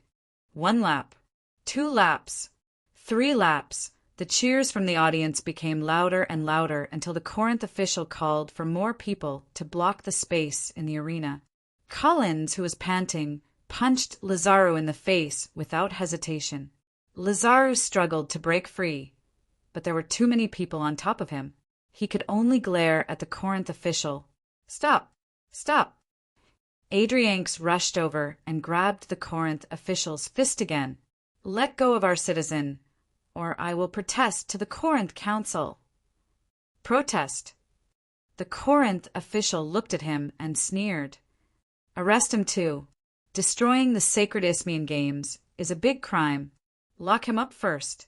Let that weird city-state alliance of yours compensate, and then come back to get him."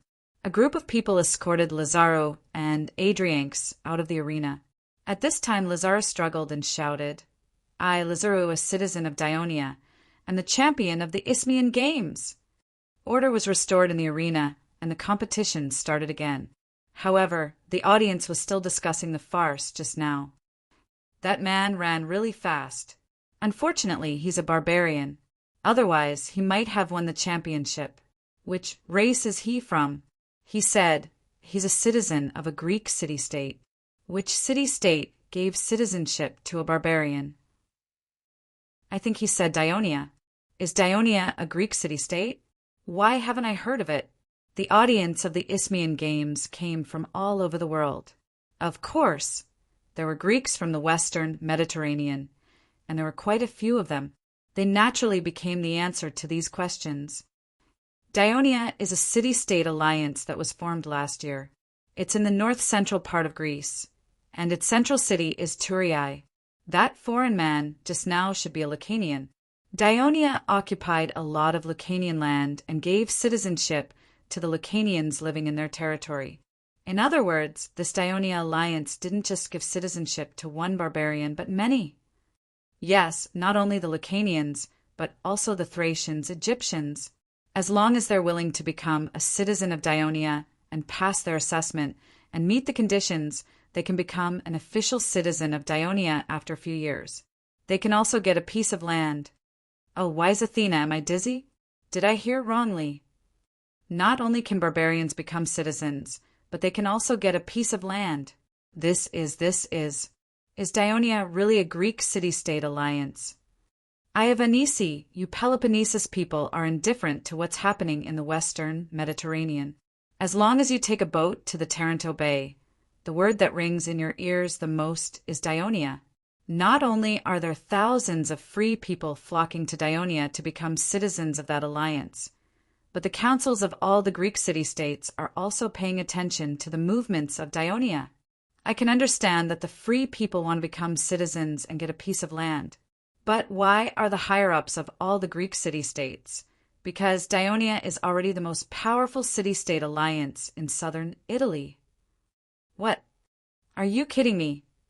I remember that the strongest city-states in Greece are Crotone and Tarentum. Chapter 304.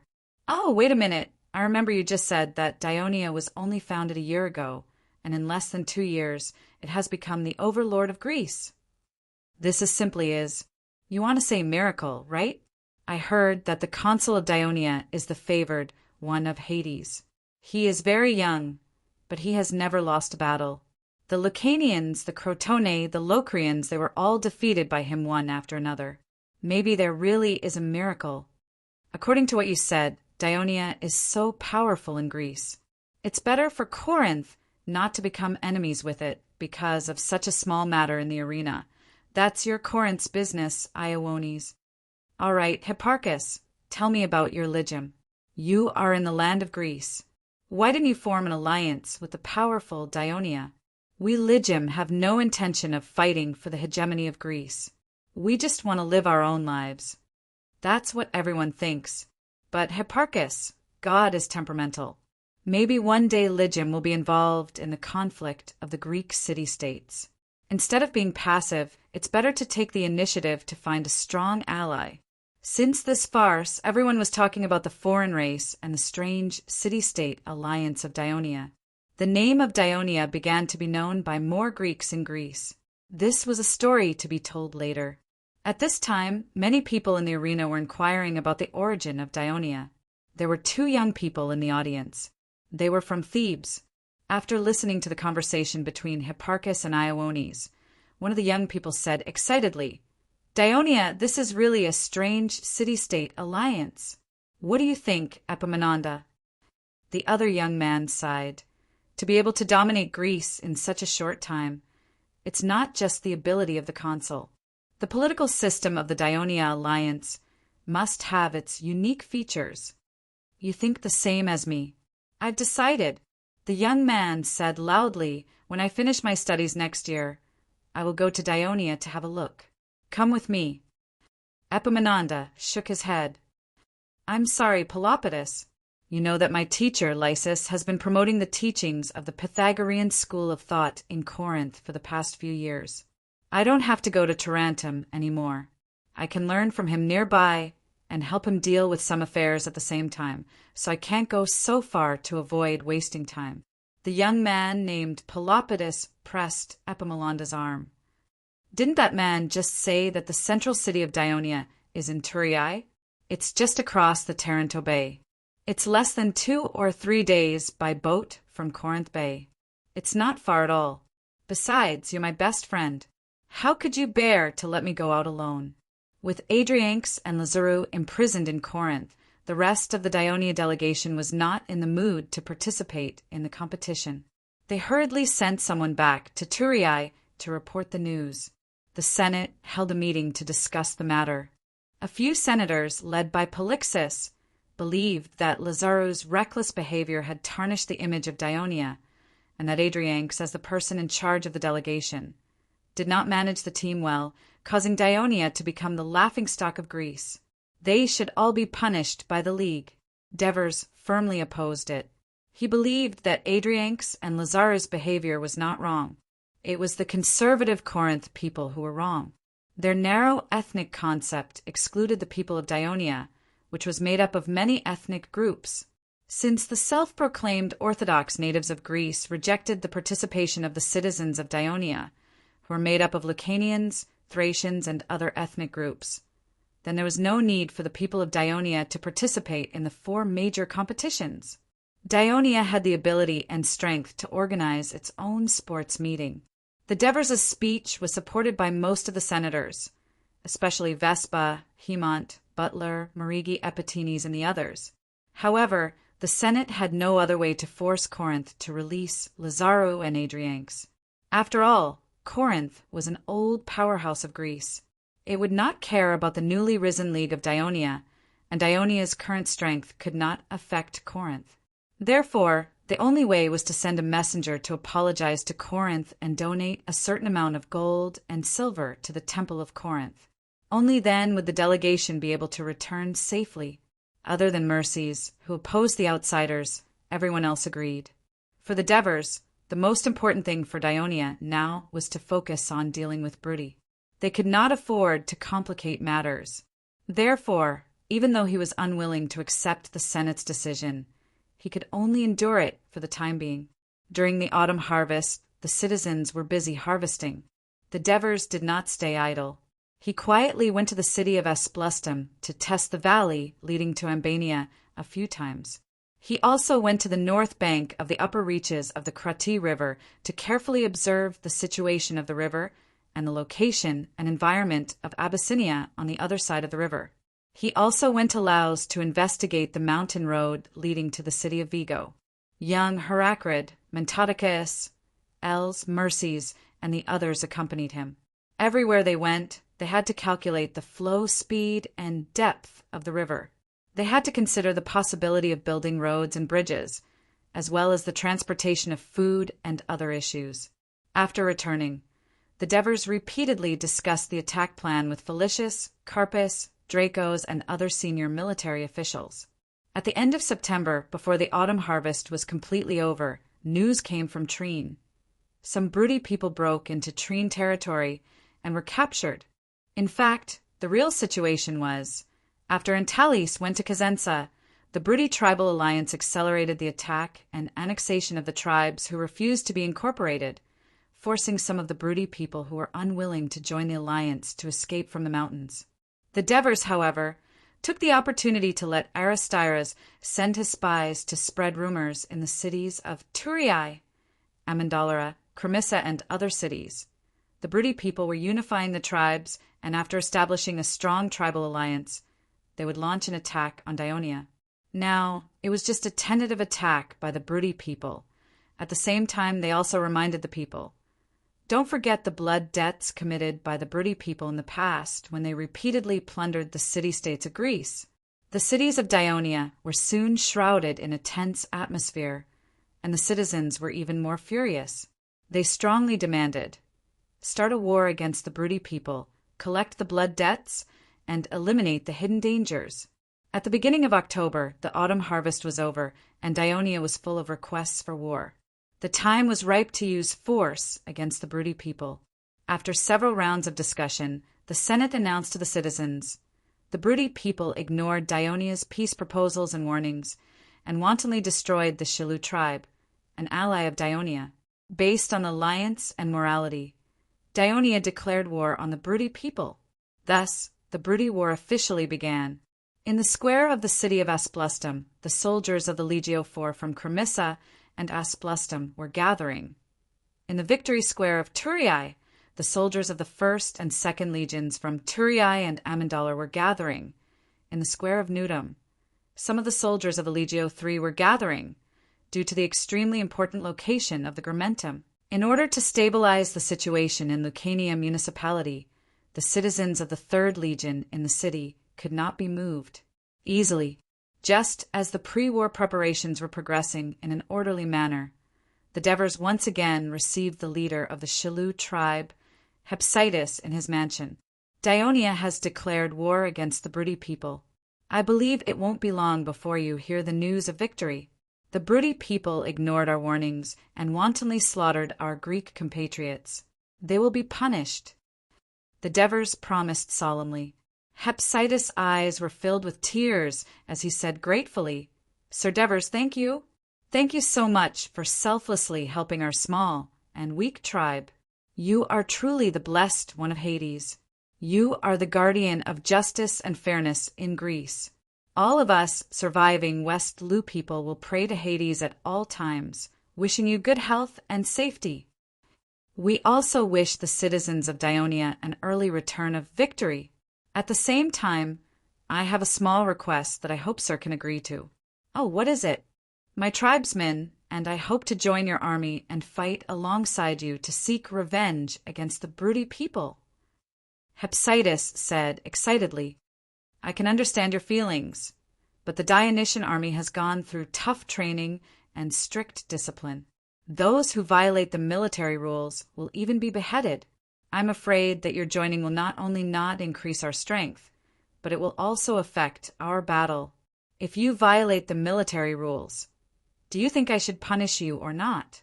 Therefore, I can agree to your request. The Devers rejected him tactfully but firmly. Hepsitis was disappointed. He said unwillingly, Then we can be guides. Guides only require 2 or 3 people. The Devers saw his disappointment and felt that the time was ripe. He said, However, there is something you can do. If you do it well, you can give the broody tribe a huge blow. What is it? Hepsitis asked anxiously. Chapter 305. As long as we can defeat Cosenza, we are willing to do anything. Hepsitis said resolutely, his face glowing. The news of Dionia's declaration of war against the broody quickly spread throughout Greece. Castellan immediately sent someone to the Senate of Dionia to express their willingness to send 1,000 light and heavy infantry and 50 cavalry to participate in the war. Laus also sent someone to express his willingness to send 3,000 light and heavy infantry to participate in the war. Even Heraclea, who had just joined the Dionia alliance, was not to be outdone. They were willing to send 500 infantry and 100 cavalry to participate in the war. The Devers gladly accepted. Although the number and combat power of these troops were far from comparable to the 4 legions of Dionia, the participation of the alliance showed the unity of the Dionia alliance. Only by fighting side by side could they deepen the friendship with the alliance city-states and gradually influence and assimilate their military system. Although the Senate of Tarentum knew in advance that there was a conflict between Dionia and the broody due to Tormod's leak, when the news of the outbreak of war came, everyone had mixed feelings. If Dionia won, the gap between Tarentum and Dionia would only widen. But if Dionia suffered heavy losses, the Messapi and Pacetti, who had just signed the peace treaty, might have new ideas. The manpower and material resources of Tarentum were now invested in the rehabilitation of the war-scarred territory of Tarentum. They were really unable to help Dionia. But not long ago, Dionia had just fulfilled the covenant and saved Tarentum from danger. Tarentum could not help but express their gratitude. Therefore, the Senate of Tarentum sent an envoy, Polydorus, to Thurii and politely asked the Devers, "What do you need help from Tarentum?" The Devers, of course, saw Polydorus' embarrassment. He immediately thanked the Senate of Tarentum for its concern and said politely, "Dionia does not need help from Tarentum for the time being." However, the Devers' politeness showed their confidence. Polydorus heaved a sigh of relief and felt a little guilty at the same time. The people of Crotone had mixed feelings as well. Most of them even hoped that Dionia would suffer a crushing defeat in this war. However, Silaton, Trine, and Corunna had all sent out envoys. Of course, the people of Crotone had to do something as well. After all, they were all part of the Southern Alliance. The Senate of Dionia politely declined their request to participate in the war on the grounds that these city-states had just experienced war and needed to guard against Rockley. At the same time, he made a request. He hoped that they could provide some rations and allow the Dionia army to pass through their territory and attack Brity from the Trine side. Crotone and the other envoys immediately expressed their agreement. The Silaton envoys even boasted that the city-states were willing to provide free rations to the Dionysian army from the Trine side until the end of the war. The Trine envoys, who did not speak much when they met, actually knew very well that the Senate of Dionia had a secret agreement with Cypros to attack Canopetia together. This time, they were just to cover up with the other envoys. "Father, it seems that the Zigs were right. Dionia has really declared war on Brity." "We," Nanit said excitedly. Sinsing sneered and interrupted his son's words. "We what?" "Declare war on Dionia too. We have a grudge against the people of Dionia, but don't forget that old bastard Sidorum had slaughtered our people. If it wasn't for Elia, the Zig's envoy would never have been able to leave Picassus." Sinsing said hatefully. Since the loss of the Gramentum, the power of Dionia had entered the central area of Lucania. The independent, small tribes of Lucania were like flies that had seen shit, and one by one, they sought refuge with the people of Dionia. Although the people of Dionia had not taken any further action in the Gramentum, it had already put pressure on the people of Picassus. Although the envoy of Picassus had gone to Thurii and brought back the promise of peace from the consul of Dionia, the cunning Sinsing would not easily believe that thin piece of paper. Especially when the people of Elia announced that they had joined the Dionia alliance. It caused a huge sensation in Picassus. This meant that not only did the people of Picassus not dare to treat Elia as a fat piece of meat and plunder its territory every year, but since then the city of Picassus had been surrounded by Dionia and its allies. It was believed that Potentia also felt the danger. Therefore, when the envoy of Brutty arrived under his mediation, the two tribes of Lucania that had just formed a feud decided to join forces to fight against Dionia for the sake of survival. "We can't be anxious now. We have to wait patiently," Sinsing said to his son. "Wait until when?" "Wait until both the people of Dionia and the people of Brutty are exhausted from the battle. Wait until Potentia makes the first move." Sinsing's narrow eyes flashed with a cold light. In the conference hall that was filled with students, the leaders of the Brutty Tribal Alliance were urgently discussing the news sent back by the spies. Yesterday, the Devers have led the 1st and 2nd legions out of the city of Thurii and headed west. It seems that they are preparing to pass through the mountains and reach Laos. In Espuzdum, Legio 4 has also begun to head south. "Everyone, the attack of the people of Dionia is coming," Pinlin said solemnly. "Just in time. We have made careful preparations to let these arrogant people of Dionia have a taste of the power of us Brutty." Nikaru waved his fist excitedly. "It seems that the focus of Dionia's attack is on Vigo, because their consul Devers will personally lead the 1st and 2nd legions, together with Nudum's Legio 3 and Laus's troops. The number of soldiers they will lead may be as high as 20,000. Although Vigo City has strengthened its defense and built several defensive camps on the mountain road. However, the number of soldiers is at most 4,000. I'm afraid it will be difficult to resist the attack of so many soldiers of Dionia." Sidorum looked at the others and said with a gloomy expression, Sidorum, you coward! The war has not even started, and you are already afraid. Nicera mocked. The people of Dionia are attacking Vigo with all their strength. It is normal for Vigo City to be unable to resist the attack alone. Just like Dionia's Legio foregoing south, they will definitely attack from Trine City to the north. In addition to the troops of Trine, their number of soldiers is probably more than 10,000, while the number of soldiers in Nepetia City is less than 2,000. We must have your reinforcements in order to defend Nepetia. Pandru defended Sidorum and himself. Sidorum nodded at him gratefully. Now, the Brudi tribe is a unified alliance of tribes. However, as soon as it was unified, we encountered a strong enemy. This is a test from Goddess Amara and God Brutus.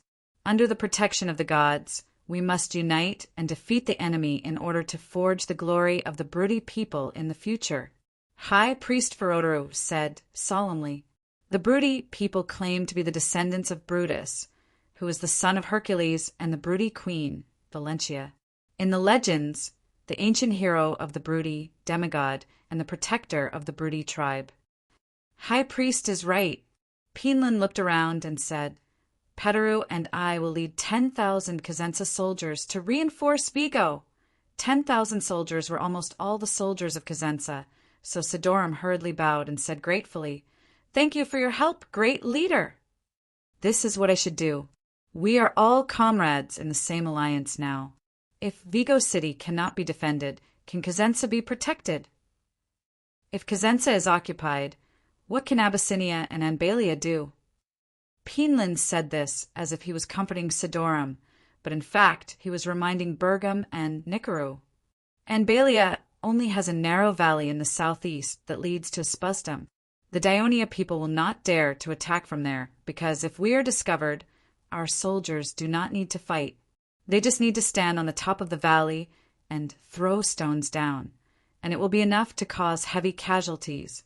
Therefore, I am willing to lead 3,000 soldiers to reinforce Canopitia. Bergam said immediately. Nicaru did not want to be left behind and said loudly, The situation of Abyssinia is similar to Anbalia. There are mountains as a barrier, and there is a river as a barrier. The Dionia people cannot enter my territory at all. I am willing to lead 2,000 soldiers to help Pandru defeat the Dionia people. Pandru also expressed his gratitude to the two great leaders. Brutus above, this is what we should do, this is what we should do. As long as we, the Brudi people, work together, the Greeks will not be able to defeat us no matter how many of them there are. Ferodoru chanted the name of the god in a low voice and praised repeatedly. Although Anbalia and Abyssinia have the geographical advantage, we must always be vigilant to prevent the Dionia people from ambushing us. You must know that the consul of Dionia is a very cunning person. Crotone was defeated by him twice using tricks. Nudum and Gramentum were also lost because of his army's ambush. Pinlan warned the two great leaders solemnly, hoping that they would pay more attention and strengthen their vigilance. Don't worry, we have sentries on every peak in the valley. As soon as the Dionia people move, we will know, Bergam said seriously. Chapter 306. Pinlan nodded. He could only remind them that although he was elected as the leader of the new alliance, he had no right to interfere with the management of these tribes. He turned to Sidorum and asked, Picassus and Potentia have agreed to form an alliance with us. Do you think they will attack Dionia? It's hard to say, Sidorum muttered, because now it's the Dionia who are attacking us, not them. Judging from Sinsing's cunning character, he will never attack first unless we defeat Dionia. Pinlan's eyes were slightly disappointed, but he quickly returned to normal. He loudly encouraged everyone, as long as we resist the attack of Dionia and hold on for half a month or a month, so that Dionia can't enter the Brudi Mountains.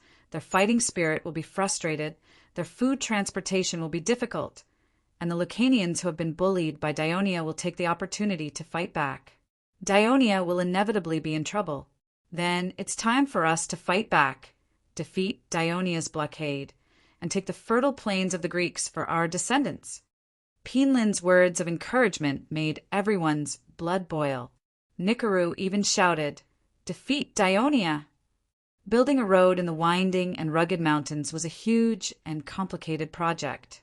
It not only consumed a lot of manpower and resources, but also tested the level of engineering technology of country. Turiai! Laos Avenue had been under construction since last year. Laos, Turiai, and Nudum had all invested a lot of manpower, but it was still not completed yet. Therefore, it took the Devers 5 days to lead an army of 20,000 and a huge convoy of supplies in the mountains before they arrived at Dara River Fortress. Legio IV, led by Helos, had already arrived outside Treen. The Treen generals and members of the council came out of the city to welcome him. Cypros introduced Helos to them one by one. The atmosphere was very friendly. Helos declined the invitation of the Treen people to attend a banquet and insisted on staying with the soldiers, which won him praise from the politicians. He led the army to the coast 10 miles northwest of Treen and set up camp, which was the exit of the coastal pass, only a few miles away from Kenapisha. After arranging the camp, Helos immediately brought his guards and Cypros to the outskirts of Kenapisha.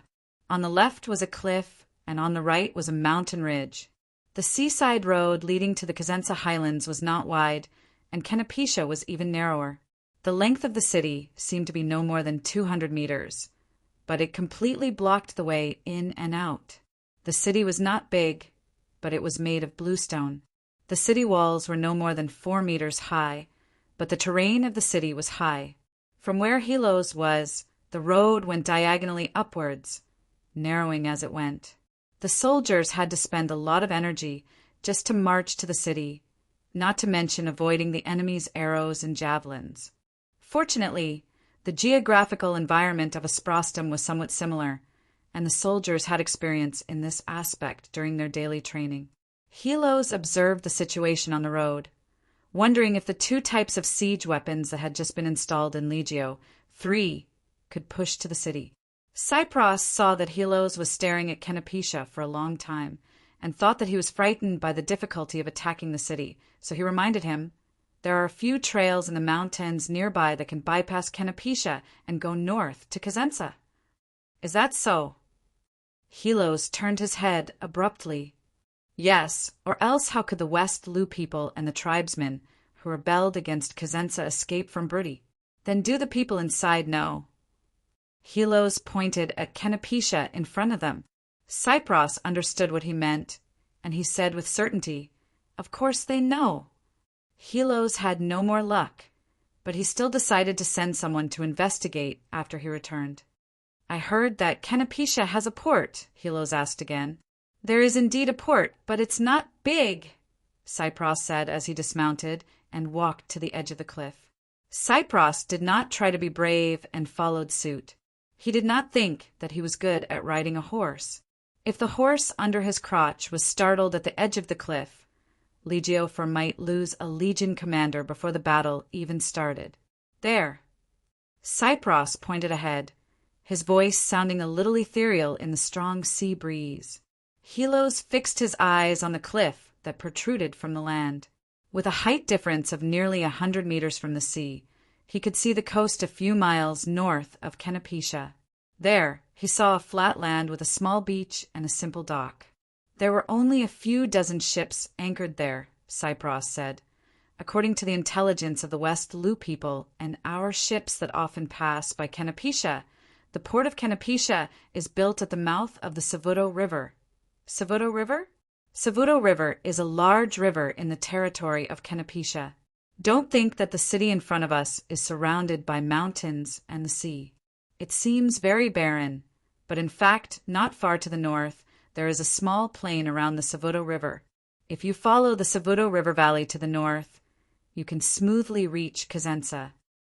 At this point, Cypros showed a hint of a disdainful smile. It is said that the Brudi built Kenapisha here because they were worried that we would destroy and loot their farmlands and pastures on the Savuto Plain. But us Treen people can't even finish farming the fertile land on the Euphemia Plain, so why would we covet this small plain? but their city is 10 miles away from the Savoto River, and it is very inconvenient for us to work, so they had to build a small town on the Savoto River. How's the defense of this town? Helos suddenly interrupted Cypros. I heard that this town has no walls. Helos heaved a sigh of relief. He did not want to spend so much effort to conquer Canopetia, and then have to spend so much effort to take over this town to completely occupy the territory of the Brudi. In the past, Canopetia did not have a lot of production, and its shipbuilding technology was poor.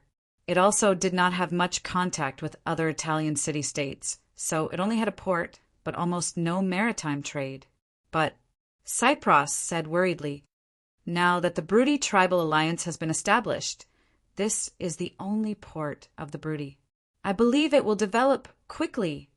Helos nodded, but the two of them did not know that the Brudi had already passed through the simple port, broke through the blockade of Dionia, and formed an alliance with Picassus and Potentia. Commander, look. At this moment the guard shouted. The gates of Canopetia opened, and a group of people rushed out. Let's go, Helos ordered, and the whole team returned to the camp unhurriedly. See that? The people of Dionia are all cowards. Nicaru held a spear and laughed wildly. The Devers arrived at Dara River Fortress. Sesta and Hieronymus were already waiting there after receiving the news. Commander, the people of Nudum have been mobilized, and they are listening to the arrangements of the city hall. They will transport supplies, build camps, and transport the wounded for our troops. Sesta took the initiative to report. The Lucanian tribe has no objections. On the contrary, they are very happy to see the Brudi be conquered. The stronger Dionia is, the safer they will be. And in the future, the non-Greek race will not only belong to Dionia, they are also willing to provide a base for the legion. But in that case, our soldiers will have to be careful of Lucanian women breaking into their tents at night. You know, the Greek citizens of Dionia are very popular now. Sesta joked. The Devers found it interesting and laughed. He looked at Sesta and said with some emotion, Commander Sesta, I think, when you were a mercenary, you should have never held a public office in a city, or even had the experience of managing a city. Sesta shook his head. Back then, we worked hard just to have bread to eat. Who would have thought that today would come? This is all because of the unimaginable changes that you have brought to us. You have to be able to seize the opportunity when it is provided. As a mercenary with no experience in managing a city, you resolutely chose to leave the army you were familiar with and come to this foreign land. Facing the Lucanians who were still hostile at that time, you were not afraid of difficulties, worked hard, and solved the problem boldly. Today, I can say that Nudum is completely Dionia's territory. Sesta, you have done an excellent job. I am not the only one who thinks so. The others in the Senate think so too. You are now the Senate elder with the most experience in administration among our mercenary army. When your term ends next year, I think the Senate will definitely have more important tasks for you. The Devers did not hesitate to express his appreciation for Sesta with words. After hearing this, Sesta was proud and excited. He still maintained some sobriety. Commander, you are the one with the most experience in administration among our mercenary army. Me? The Devers looked around and said, That doesn't count. Didn't you all say that I am God's favored? That is all the credit of Hades. Everyone burst into laughter. Commander, Hieronymus could not help but say, What is the mission of our Legio III in this war? The last time they reinforced Tarentum, there was no part of the Legio III, and this time there was no specific instruction for the Legio III. Hieronymus could not help but feel anxious. Chapter 307. Although Devers was in a good mood, he did not joke with this serious man. Instead, he said seriously, Your Legio III is stationed in Nudum and Grimentum. It is an important force in stabilizing Lucania municipality. If Dionia and Brudi were to fight, will Picassus and Potentia take the opportunity to start a war and recapture Grimentum? What Devers said made Sesta and Hieronymus think. After a while, Hieronymus said dejectedly, "Sir, you mean to let Legio III stay where they are to prevent Picassus and Potentia from invading? It's not just to defend." Devers smiled lightly and said in a deep voice, "If they dare to tear up the peace agreement, then Dionia will dare to conquer Brudi and take down Picassus and Potentia at the same time, starting a war on both sides." Sesta and Hieronymus looked at each other. While marveling at the young consul's extraordinary courage, they could not help but feel worried. "Don't forget, Elia," Devers reminded. "What can Elia's strength do?" Sesta did not think much of it. However, Hieronymus, who had been in battle for a long time, suddenly thought of something when he saw Devers' smile. He became spirited and said, "Sir, I will discuss with Butler how to lure them. When I see Avenogis, I will also ask him to use their port." "I believe he will agree," Devers said with a smile. "Sir Avenogis, I haven't seen you for 2 months. You seem to have put on a lot of weight," Devers said half-jokingly to Consul Laus, who came to greet him. Avenogis laughed and patted his obviously protruding belly. "Dionia is too powerful. With your protection, everything in Laos is developing well, and I don't need to worry about anything. The only thing that worries me is what new food your wife's restaurant has made, and whether I can be the first to taste it." Devers looked at his trembling fat face and couldn't help but remind him, "I suggest you don't eat too much at every meal and try to lose some weight. This will be good for your body." Avenogis remembered something. He patted his head with his right hand and said, "Oh, I almost forgot that you are also a magical doctor. Since you say so, I will try to control my weight gain." "Thank you for your trust in me." Devers understood what he meant. He was trying to control his weight, not lose it. Obviously, he didn't care much about his body. He remembered when he first met Avenogis. Avenogis' strong body was now bigger, but it was all fat. Looking at Arabuma beside him, he was thinner than a year ago. It was said that Avenogis had handed over most of the administrative affairs of the city to his younger brother. Once people lose their sense of hardship, lose their goals, and learn to be greedy for pleasure, it is difficult to pull themselves together again. Devers sighed in his heart. "Sir Devers, this second legion of Dionia seems to be right." Arabuma looked at the army marching in front of them with the flag held high and said loudly in confusion, "Brother, I heard that the Dionysian army has recently been replacing new weapons and equipment. Of course, it is different from before." Avenogis interrupted Arabuma and ordered his brother, "The war with Brudi is about to begin. You immediately go and block the port and all the passages outside the city. No one is allowed to enter or leave." Devers nodded. Avenogis was still the leader of the descendants of Sybaris, who dared to unite with Dionia and overthrow the rule of the Lacanians. Although his body had obviously changed, his mind was still clear. He had a very keen sense of military affairs and quick political reactions. He completed all the deployments almost without the Devers' request. Hurried bugles sounded, and the soldiers quickly retreated from the hillside. Stones and wood chased after them as they rolled down. When a soldier was unfortunately hit, the nearby teammates rushed forward to help, and screams could be heard from time to time. Capys, who saw the scene at the foot of the hill, had a gloomy expression and could not help but sigh. "This kind of terrain is too disadvantageous for us. The Legion's advantage can't be used at all.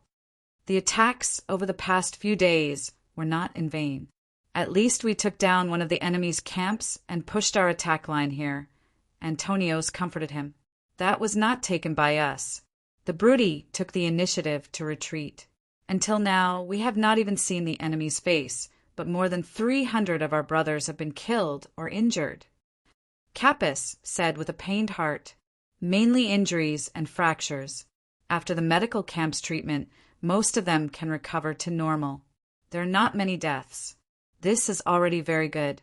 How can there be no deaths in war, just like when we were in Persia?"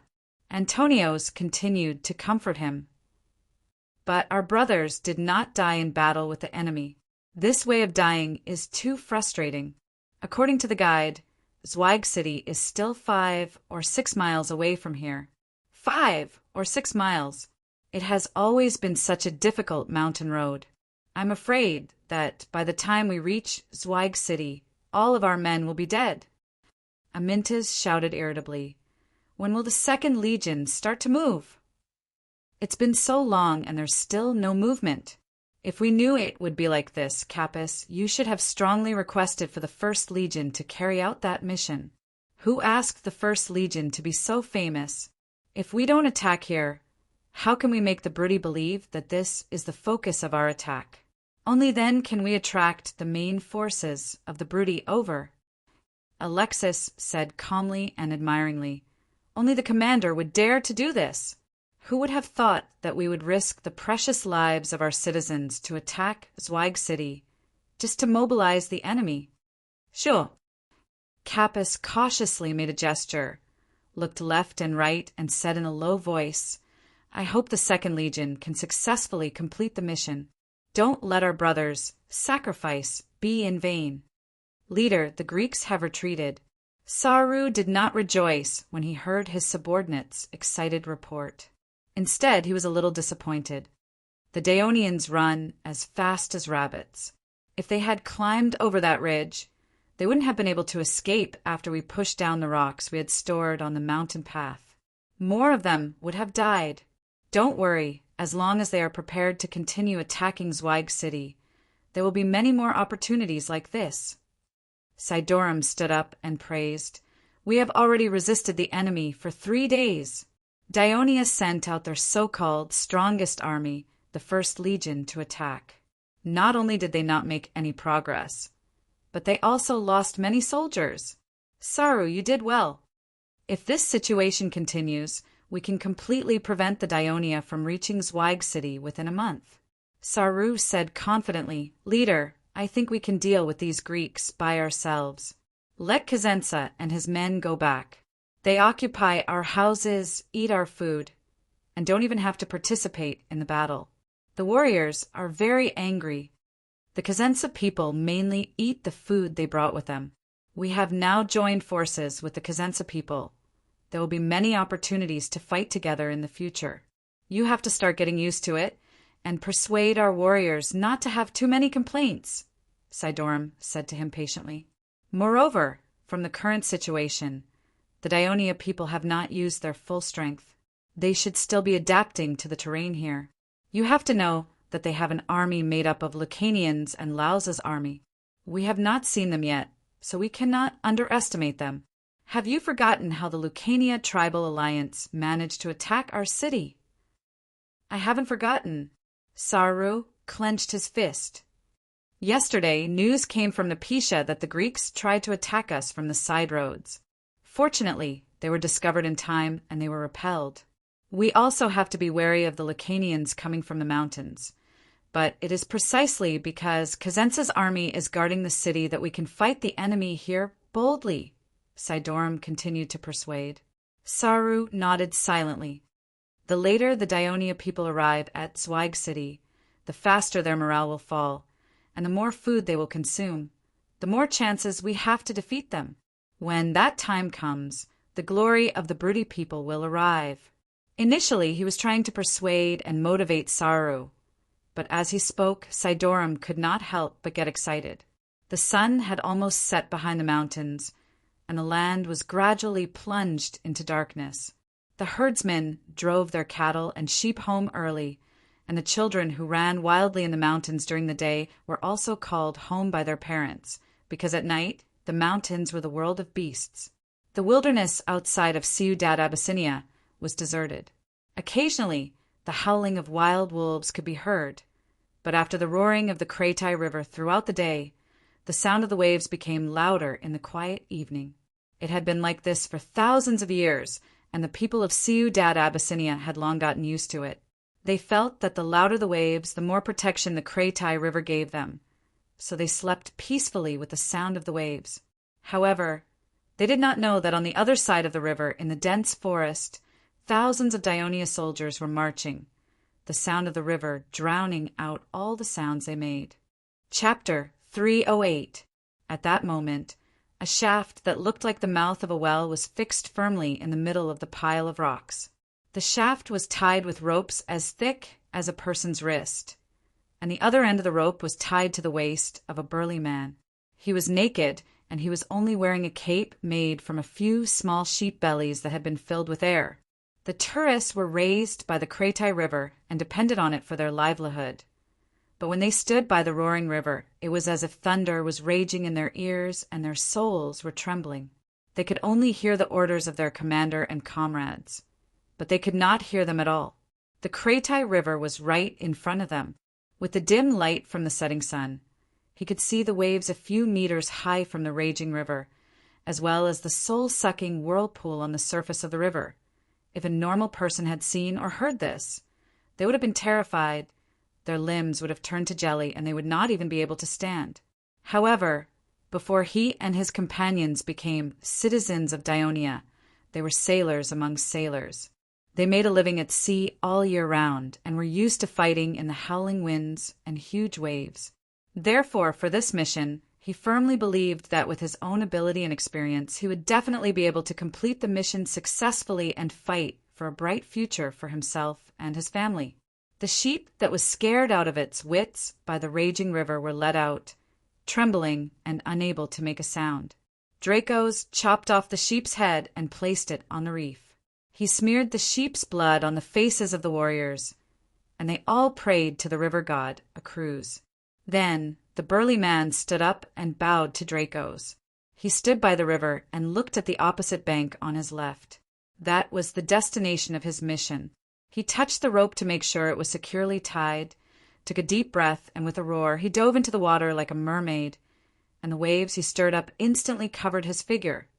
The dark river surged forward, and it was difficult to find him. The only thing that could be seen was the whirling of the shaft. Dracos' eyes followed the rope that extended into the water, and he became more and more nervous. Previously, after Dever surveyed the terrain around the Brudi Mountains, he suggested that the best way to break through the war was in Abyssinia. When he told Felicius and the other commanders about his idea, they were shocked. It was too risky to swim across hundreds of meters of stormy waves while carrying dozens of kilograms of weight, the weight of the rope and the momentum of the river, without being discovered by the enemy sentries. But Devers had strong evidence. Marcius from the Mathematical Research Institute went to the river and put down the tree trunk several times, and found that the river would eventually push the tree trunk to the shallow of the opposite bank. He also calculated the speed and direction of the river, and believed that people should be able to reach the opposite bank. Devers also told one of Antalis' attendants, who had followed Antalis to the Brudi Mountains, in fact Antalis, about his discovery. The people of Abyssinia had built a defensive camp and a sentry tower in front of the river path in the south, and there were also sentry posts on the road leading to Cosenza in the north, but there were no special sentry posts in front of the river. Perhaps it was because Ciudad Abyssinia was in front of them, or maybe it was because of the roaring, unnavigable section of the river that gave the people of Abyssinia confidence. As a commander, he did not want to fall into a long and arduous tug-of-war with the enemy, but the war with Brudi was likely to happen. In the end, the commanders of the Dionia Legion agreed to Devers' risky plan. The 100-meter-long rope reached its limit in the blink of an eye. The rope was stretched taut, and a huge force pulled on the axle. If there were not a few soldiers holding on with all their strength, the entire bearing would have been dragged into the river. Dracos was disappointed. The first soldier who went into the river must have failed. Otherwise the rope would not have been so tight. But he still signaled the soldiers to hold on for a while, hoping that the soldier could untie the rope. With the buoyancy of the sheep belly, there were more than a dozen boats waiting in the middle of the Kretai River, and he could be rescued. But the rope was still taut, and the soldiers continued to wrestle with the river until they were exhausted. Dracos made a prompt decision. He quickly pulled out his saber and prepared to cut the rope. But the soldiers were already exhausted, and the axle flew into the air. If Dracos had not dodged quickly, he would have been seriously injured, if not dead. The rope plunged into the river with the axle, but did not even make a splash. The people on the shore were stunned for a while. Sorrow and fear began to envelop everyone. Dracos quickly came back to his senses. As the commander of the Second Legion, he was the core of the Legion, and he could not panic. He immediately signaled the soldiers to climb up the slope and bring new axles and ropes down. The 100-meter-long rope was so sturdy that all the boat shops in Turin worked overnight for a few days, and only 3 sets were made. This meant that the Second Legion only had 3 chances at most.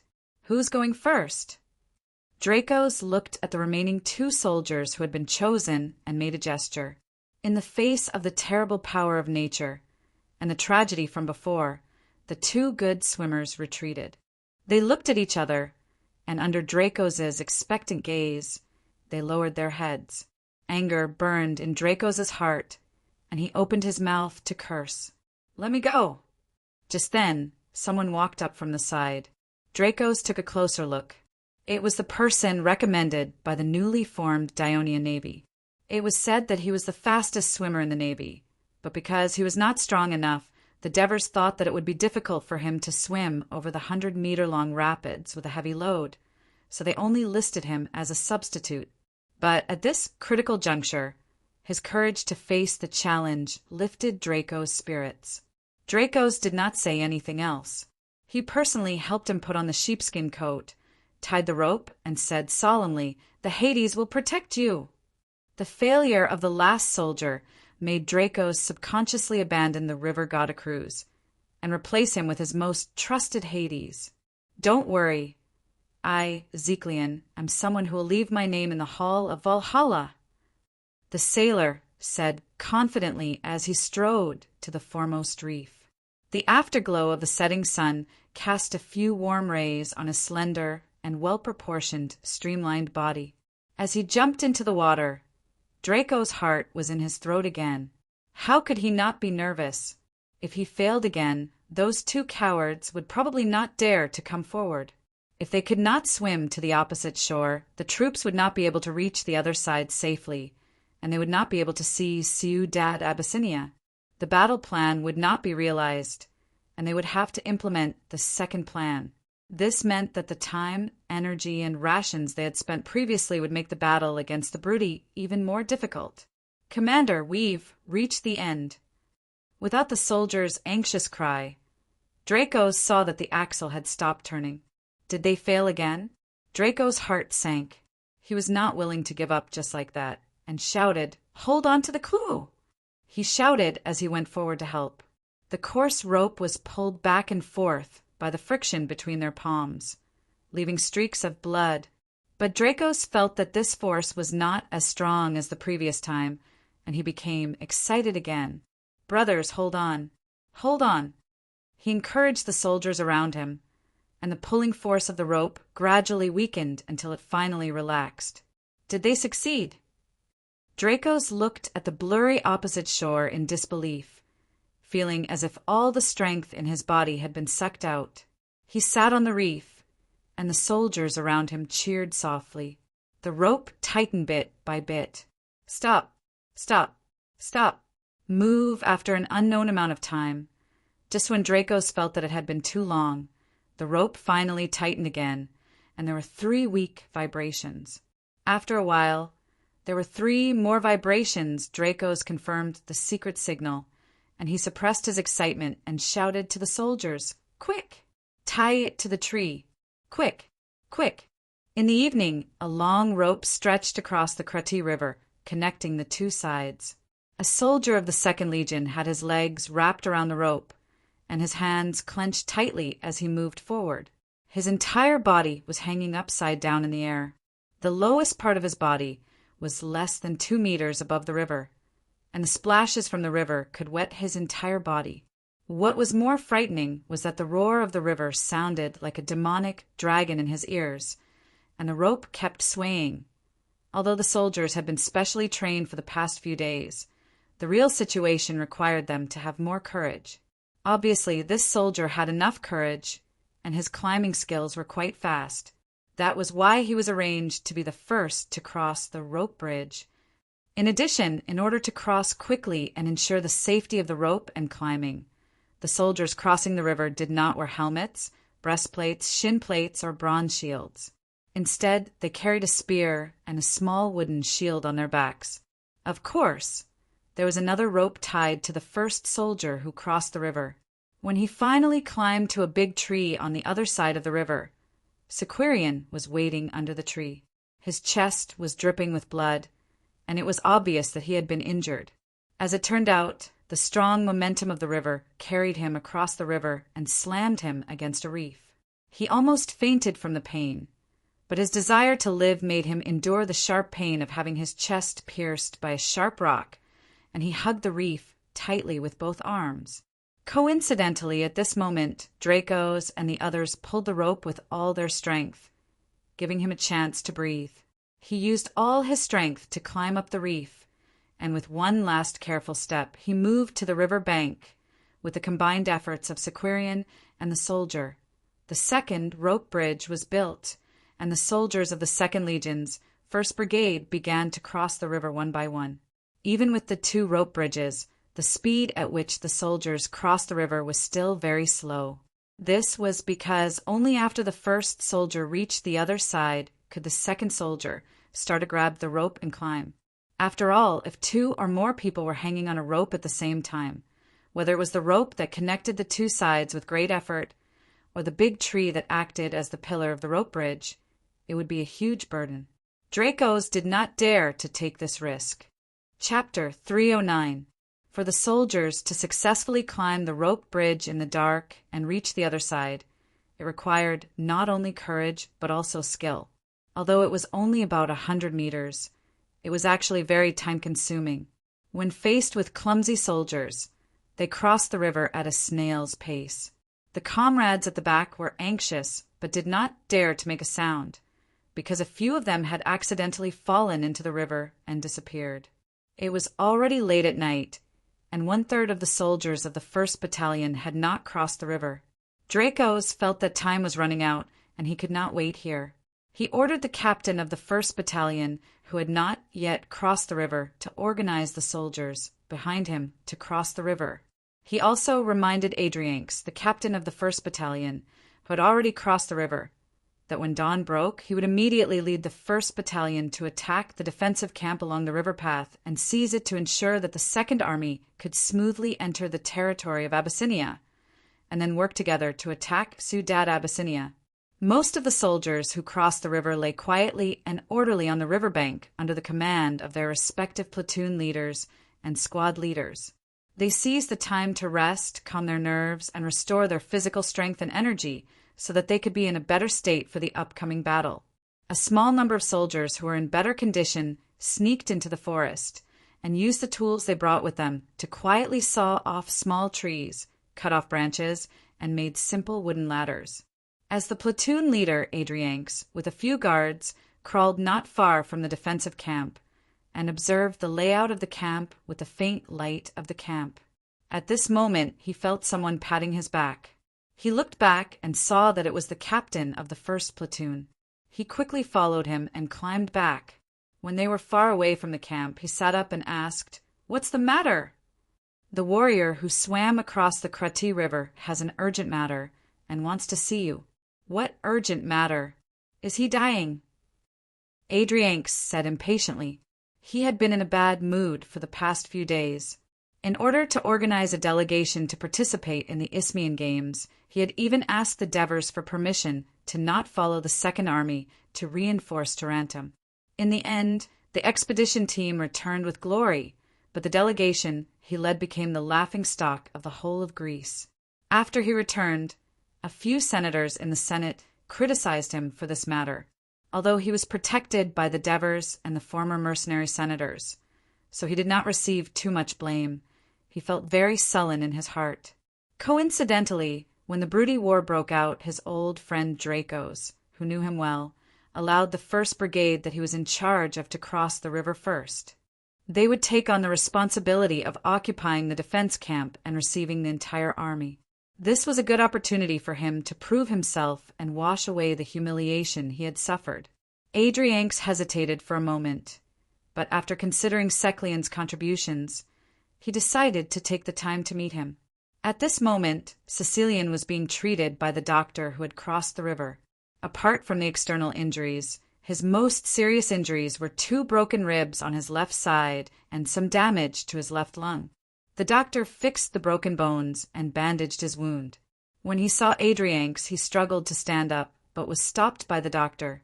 "You'd better lie down." Seeing that his injuries were more serious, Adrianx's tone became gentler. "I heard that you have something to talk to me about." "Yes, Captain." Once Sicilian spoke, his lungs were affected. The pain made his face contort, and his voice was like a broken bellows, making hissing sounds. With great effort, he said, "I heard that you've given the order to attack the enemy's defense camp in the east at daybreak." "Yes, it's the commander's order."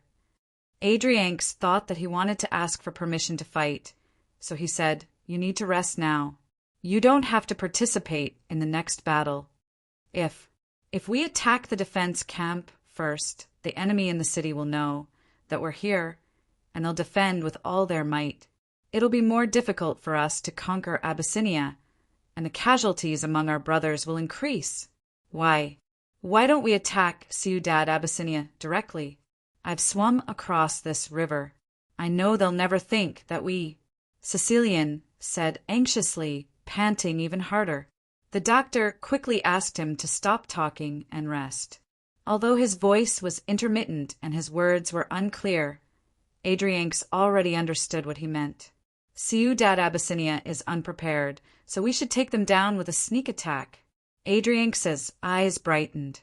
If he could lead a brigade to take down a city by himself, he would undoubtedly be able to wash away the previous humiliation.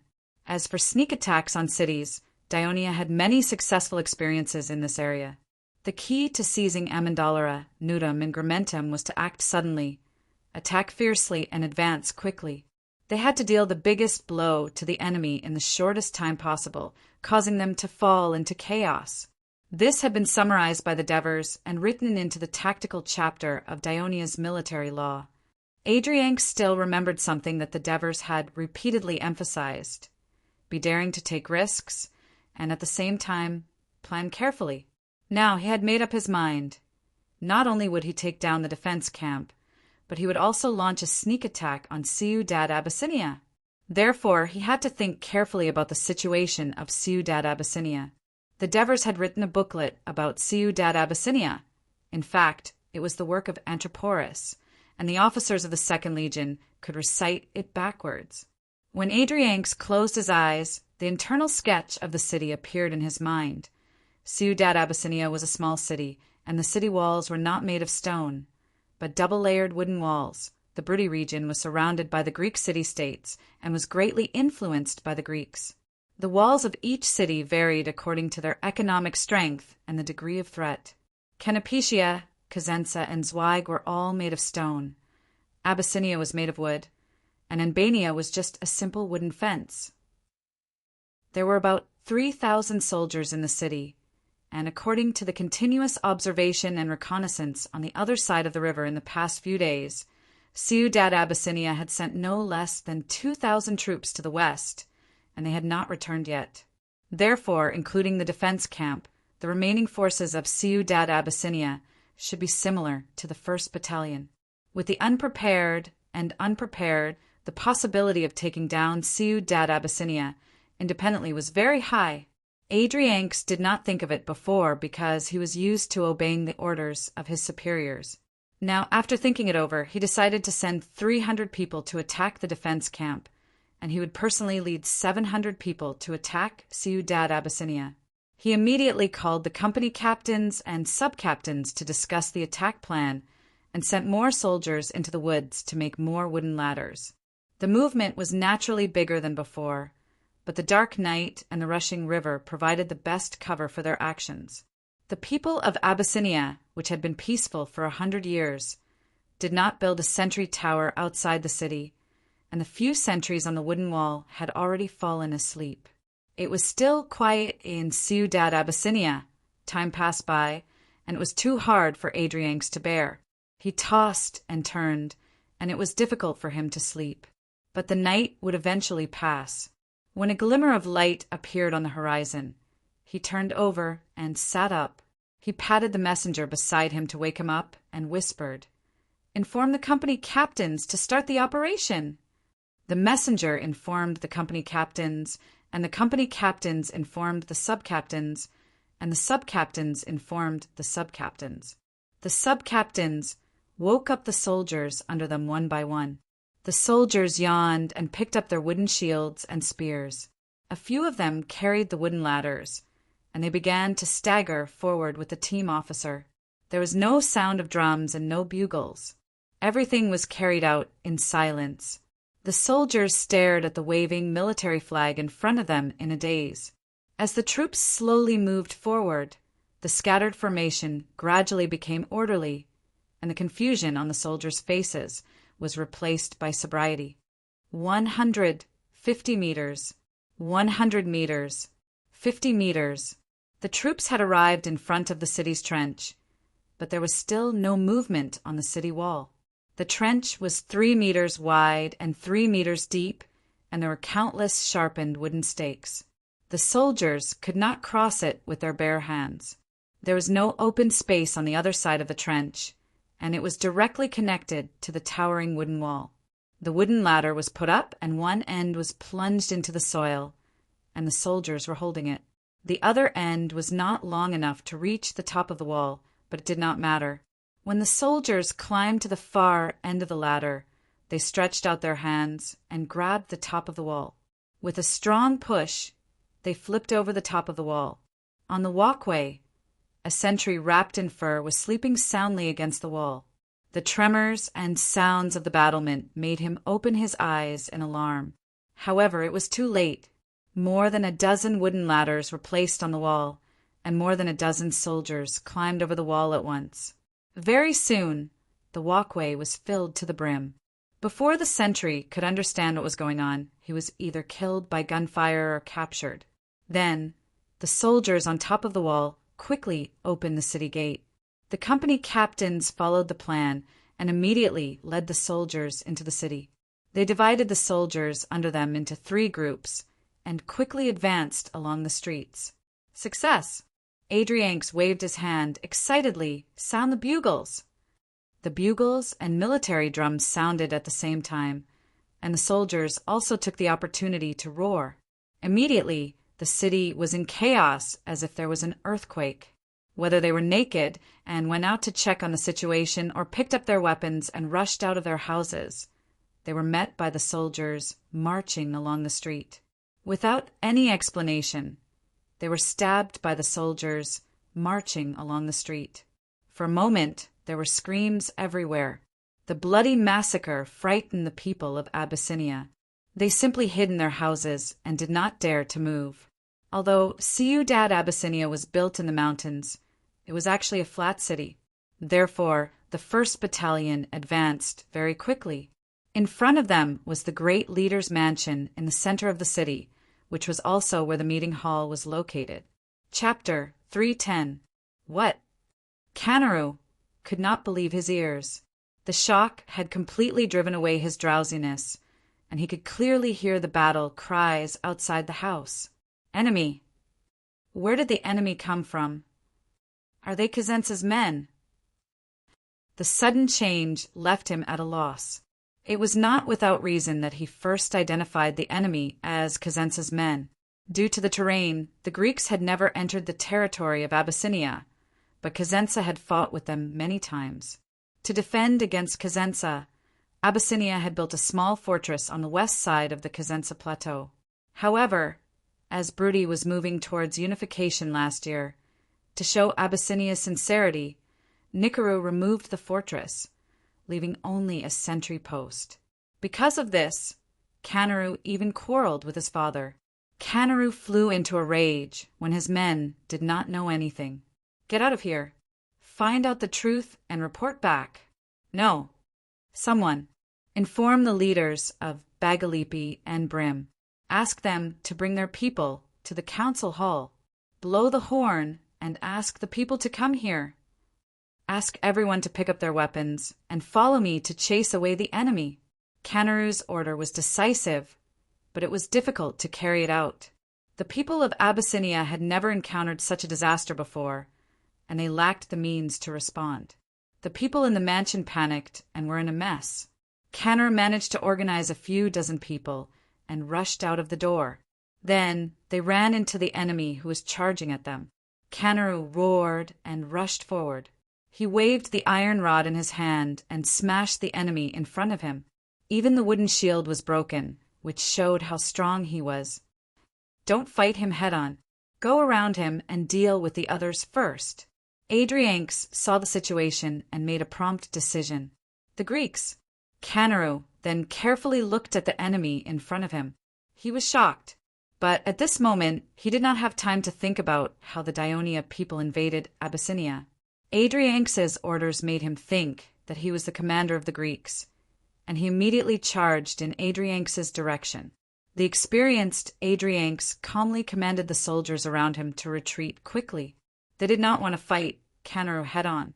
Canner was anxious and chased after him step by step. However, he did not know that his clansmen were blocked by the Dionia soldiers and had distanced themselves from him. Canner was infuriated by Adrianx's refusal to fight until the shrill screams of his clansmen woke him up. When he turned around, he saw that his clansmen had been killed by the Greeks. He had no choice but to turn back to rescue them. Adrianx ordered the soldiers to chase after him and continue to tangle with him. At this time, the other two teams also rushed over from other streets. Canner saw that the enemy was outnumbered and didn't dare to fight anymore. He led the surviving clansmen back to the mansion. In the process, he was hit by a javelin and his cheek was pierced.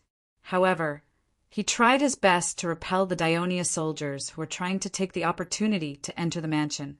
After retreating into the mansion and closing the door, Canner immediately sat on the ground and had no strength to stand up.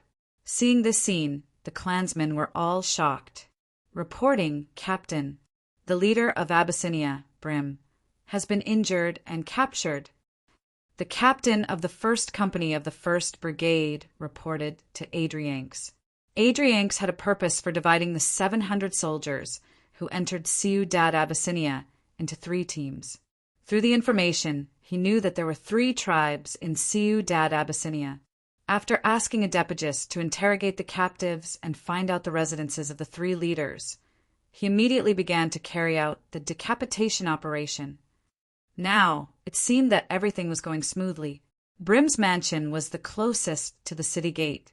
He should have been unprepared when he was ambushed. However, how did the other team of soldiers arrive so quickly? The captain of the 2nd Company gave the answer. The leader of Abyssinia led his clansmen to surrender before we even started the attack. Surrender voluntarily. Adrianx did not expect such a situation. He remembered that the leader was called Bagalipi. He had been assisting the great chieftain of Abyssinia for more than 10 years and was quite famous among the people of Abyssinia. Remembering the instructions of the Devers, Adrianx quickly asked his subordinates to invite Bagalipi over. Bagalipi, who was in his 50s, had white hair and beard. He looked very old. Seeing that Adrianx was talking to him in a gentle manner, he calmed down and immediately agreed. He was willing to persuade the people in the mansion of the great chieftain on behalf of Dionia. Bagalipi was good at judging the situation. When the Nikaru tribe was strong, as one of the candidates for the great chieftain, he gave up the election and fully supported Nikaru to be the great chieftain of Abyssinia. Therefore, he had been trusted by Nikaru for many years, and his tribe had benefited a lot from it. At the beginning of the war between the Brudi and Dionia, he took advantage of the fact that Ciudad Abyssinia and Turiai were only separated by a river. He put in a lot of effort to understand his powerful neighbor. He felt that it was impossible for the Brudi to defeat the alliance of Dionia, but they might be able to force a truce by relying on the terrain. However, when the city was in chaos, his clansmen told him in panic, based on the appearance of the enemy, that the attackers might be Greeks. After thinking about it calmly, he felt that the defeat of the Brudians was inevitable. Since they had lost the terrain, he immediately ordered his clansmen to lay down their arms and surrender. Most of the people obeyed the orders of a leader who had been in charge of the tribe for 30 years. There were also a few who objected and were taken down on the spot. His surrender quickly reduced the resistance in the city. Now he stood in front of the great chieftain's mansion and shouted at the people in the courtyard. The Brudi who were lying on the courtyard wall and peeping outside saw that even Bagalipi had surrendered to the Greeks. One could imagine how shocked they were. Only Kanaru, after learning of Bagalipi's betrayal, laid on the sickbed and cursed. He swore that after the Greeks were destroyed, he would definitely tear Bagalipi into pieces. Kanaru endured the pain and ordered his men to gather everyone in the courtyard to defend stubbornly. However, what greeted him was a cold stare. Not long after Bagalipi shouted, the courtyard door opened. Kanaru's clansmen came out with Kalaru's body to surrender. According to them, Kanaru died from his serious injuries. The 300 members of the 1st Battalion were responsible for raiding the camp. At first, it was relatively smooth. After all, the camp was mainly set up to defend against the river path in the east. All the defensive facilities were in the east. They did not expect the enemy to attack from the west. They were caught off guard, and the Daionia soldiers easily broke into the camp. However, because it was during war and this was the front line of Abyssinia, the soldiers were more vigilant and quickly organized to resist. In particular, the 4 towering sentry towers in the camp were originally used for crossfire on the river path and long-range attacks on the enemy's middle and rear to disrupt the enemy's ability to attack continuously. Now, they were using the advantage of the high ground to delay the fierce attack of the Daionia soldiers with arrows. As the soldiers of the 2nd Legion were not wearing armor, they suffered some damage. The people of Abyssinia fought desperately. Although the number of Daionia soldiers was greater, they could not completely capture the camp in a short time. The battle lasted for a while until the Abyssinia soldiers saw the fire in the city and gradually lost their fighting spirit. When the main force of the 2nd Legion finished trekking through the river path and arrived at the defensive fortress of Abyssinia, the battle had subsided and the troops successfully entered the territory of Abyssinia. When Legion Commander Dracos heard the news that Adrianx was leading the army to attack Ciudad Abyssinia, he did not care about his fatigue and led the troops to rush to reinforce the city. As soon as he arrived at the gate of Ciudad Abyssinia, he saw Adrianx standing there with a smile. Dracos knew that the city had changed hands. "Good, Adrianx. You've got guts. You didn't even leave us a chance to fight." Dracos pointed at his good friend. He was angry and annoyed and did not know what to say. "Legion Commander, please enter the city." Capturing the defensive camp and Ciudad Abyssinia with a team at the same time and obtaining such a brilliant result made the haze in Adrianx's heart dissipate. He smiled and made an inviting gesture. Dracos waved his hand and said with a serious expression, "After the Brudi know that we have occupied Ciudad Abyssinia, they will definitely send a large army to recapture it.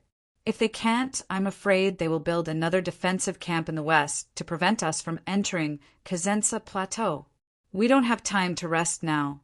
We must quickly build a defensive fortress in the west before the Brudi attack us.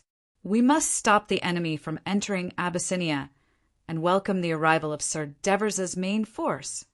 Adrianx's heart skipped a beat. This was part of the plan, but he was too proud of his victory. Fortunately, Dracos was still awake. "Go and get a Depagus." Adrianx ordered his men to call the Brudi-born free man of Daionia to be the troops' guide.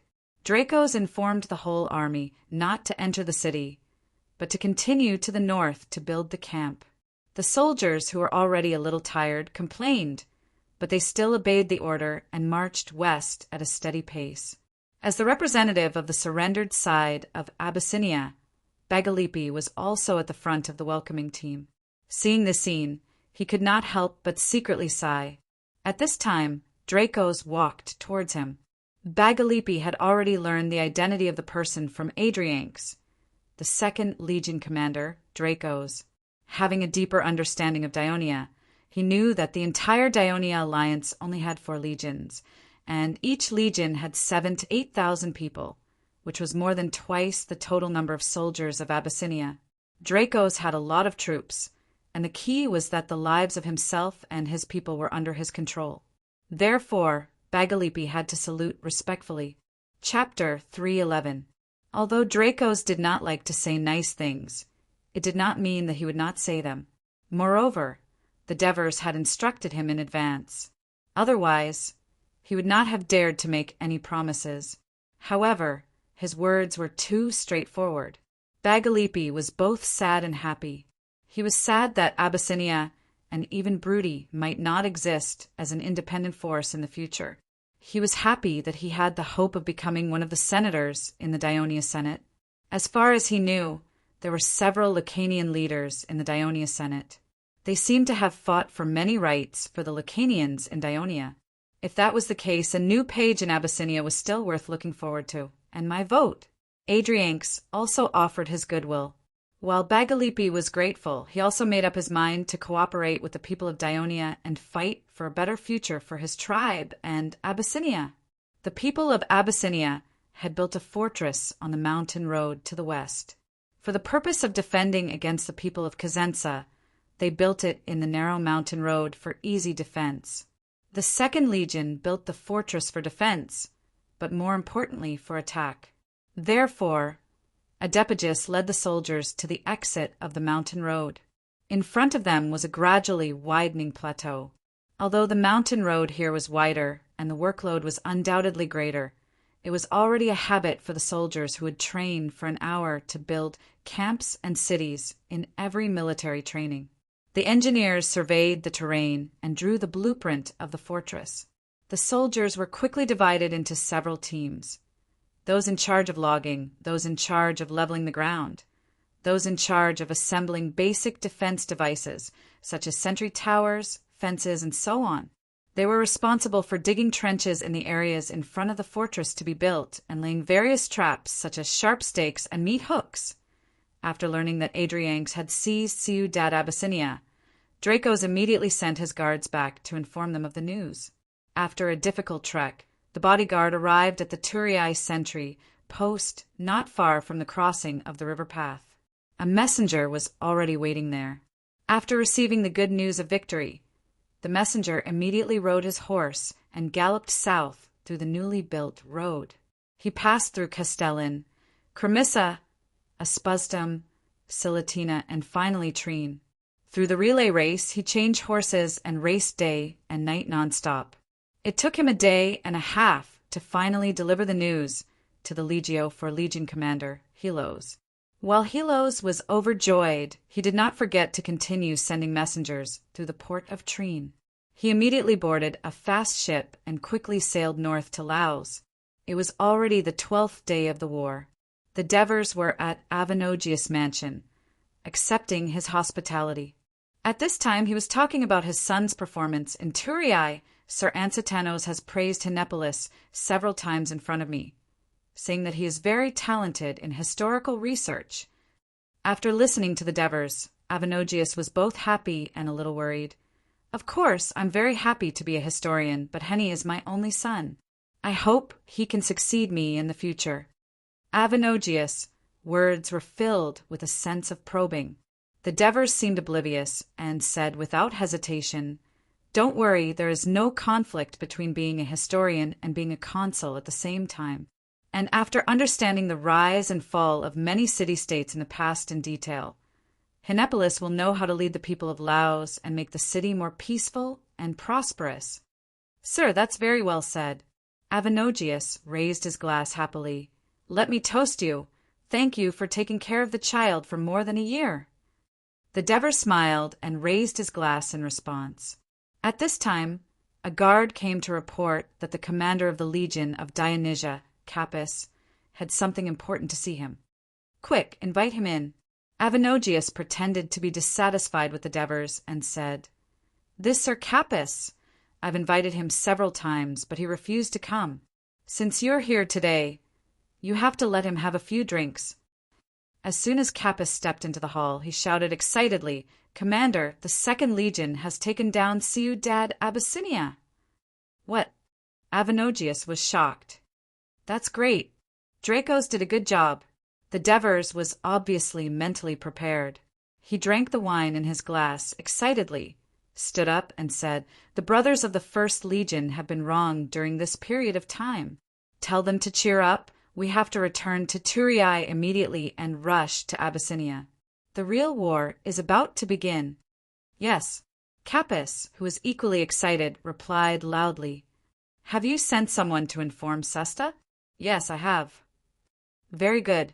Sesta, Hieronymus, and Bagul's plan can be implemented. Whether it succeeds or not depends on whether the other party is obedient. Capys turned and left. Avenodius did not stop him as he was still immersed in the amazing news. Sir Avenodius, the Devers turned to him and said, I will take the First Legion and the other troops to leave Laos and return to Turiai.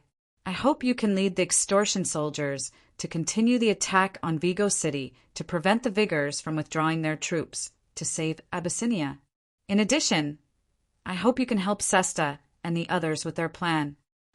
Don't worry, Dionia's matter is Laos's matter. I will do my best to carry it out. Avenodius spoke like a soldier facing a general, making a solemn promise. Looking at the back of the Devers leaving, Avenodius breathed a sigh of relief. Previously, when he saw the Devers pretending to be the Second Legion with some reserve soldiers, he had been wondering what the real Second Legion was doing.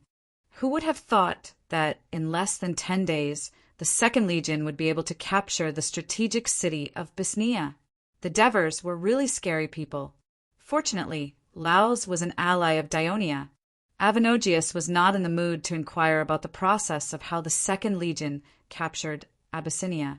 He only knew that Abyssinia had been breached, the Bruti's defeat was set in stone, and southern Italy would become Dionia's sphere of influence.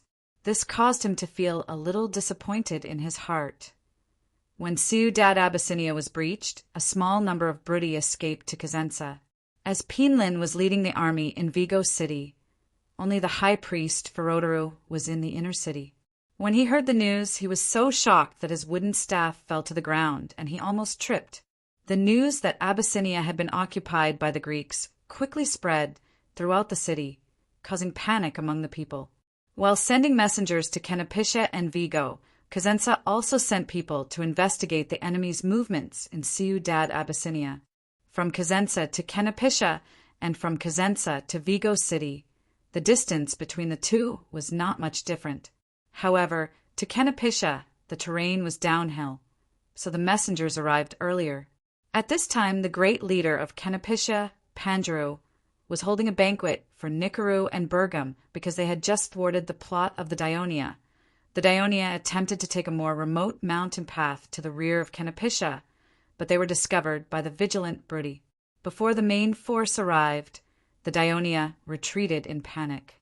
The Greeks are all cowards. They only know how to sneak attack. They don't dare to fight a real battle with me. This war is really boring. Nicaru complained loudly as he drank. This Dionia general is really an idiot. He tried to sneak into Canopitia once before, but we discovered him and he wants to come again.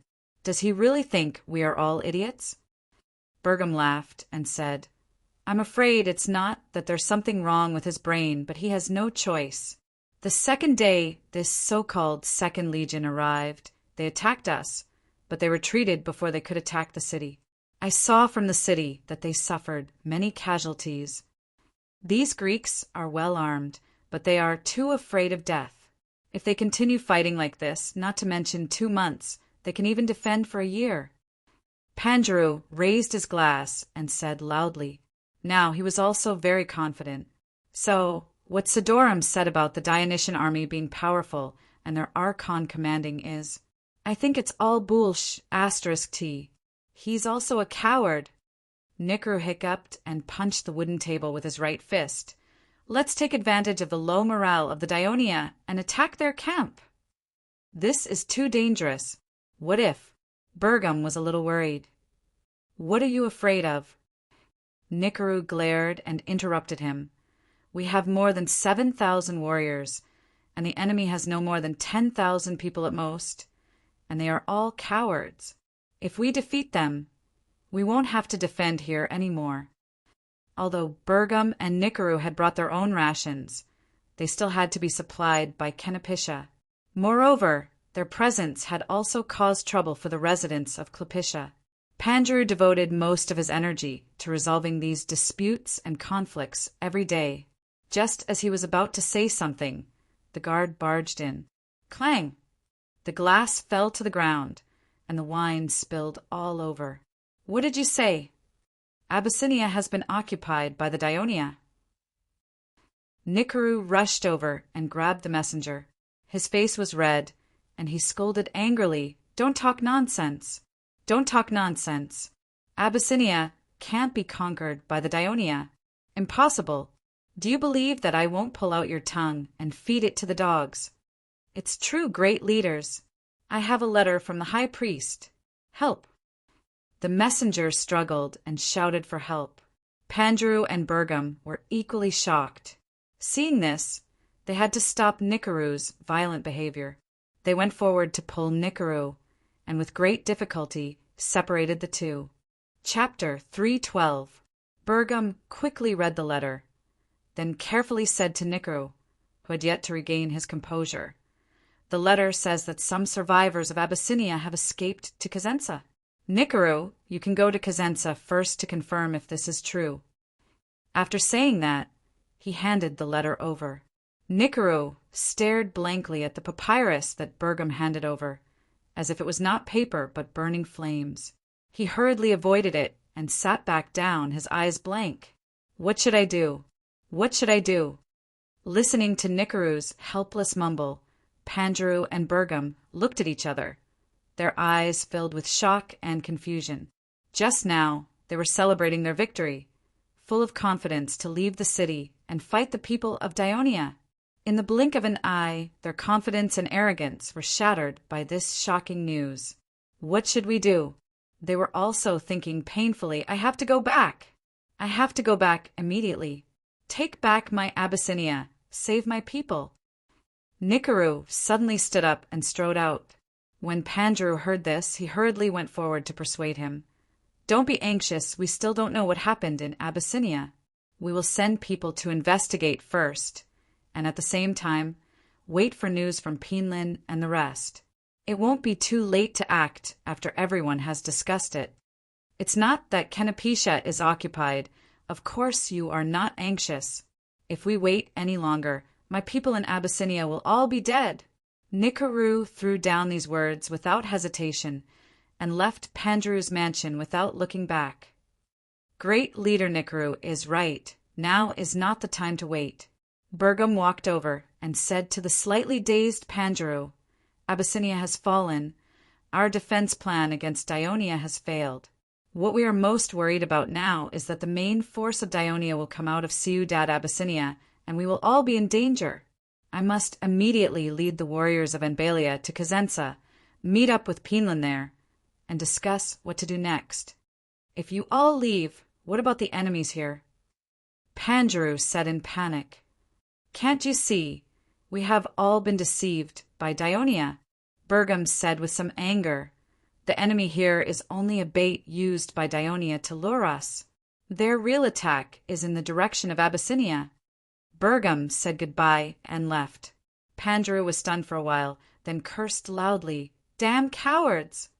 No one knew if he was cursing the people of Dionia or the two great leaders.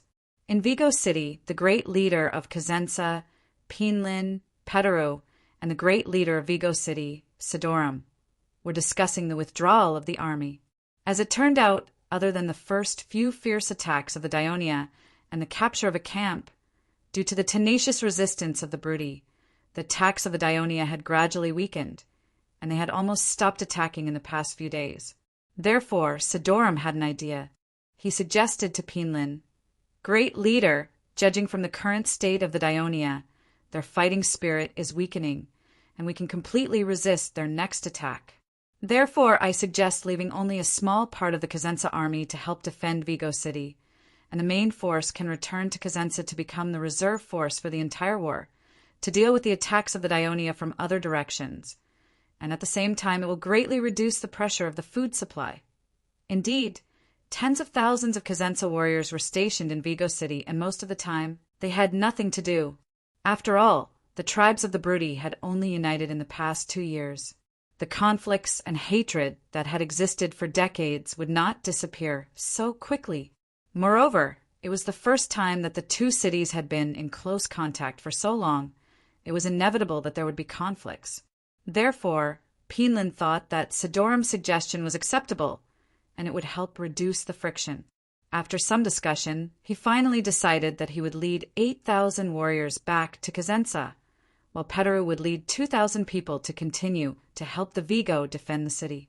Petteru was one of the members of the 7 Elders, the highest authority of the Brudi tribal alliance, and he was the youngest one.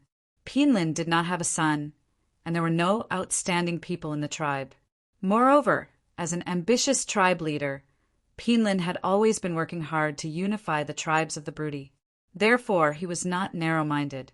He married his daughter to Petteru, the leader of the second largest tribe in Cosenza City, and tried his best to help and promote Petteru, regardless of the opposition of his tribesmen and other leaders.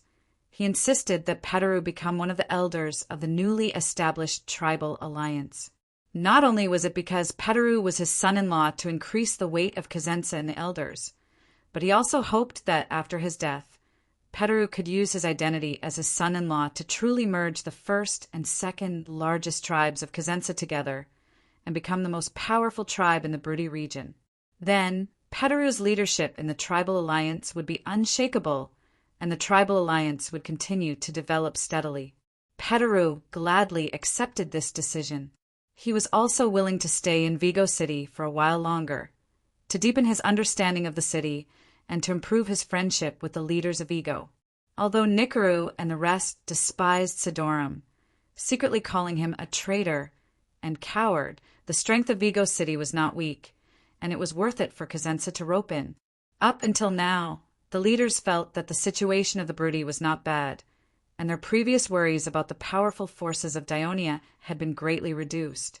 Therefore, they talked happily until the messenger rushed into the meeting hall in panic.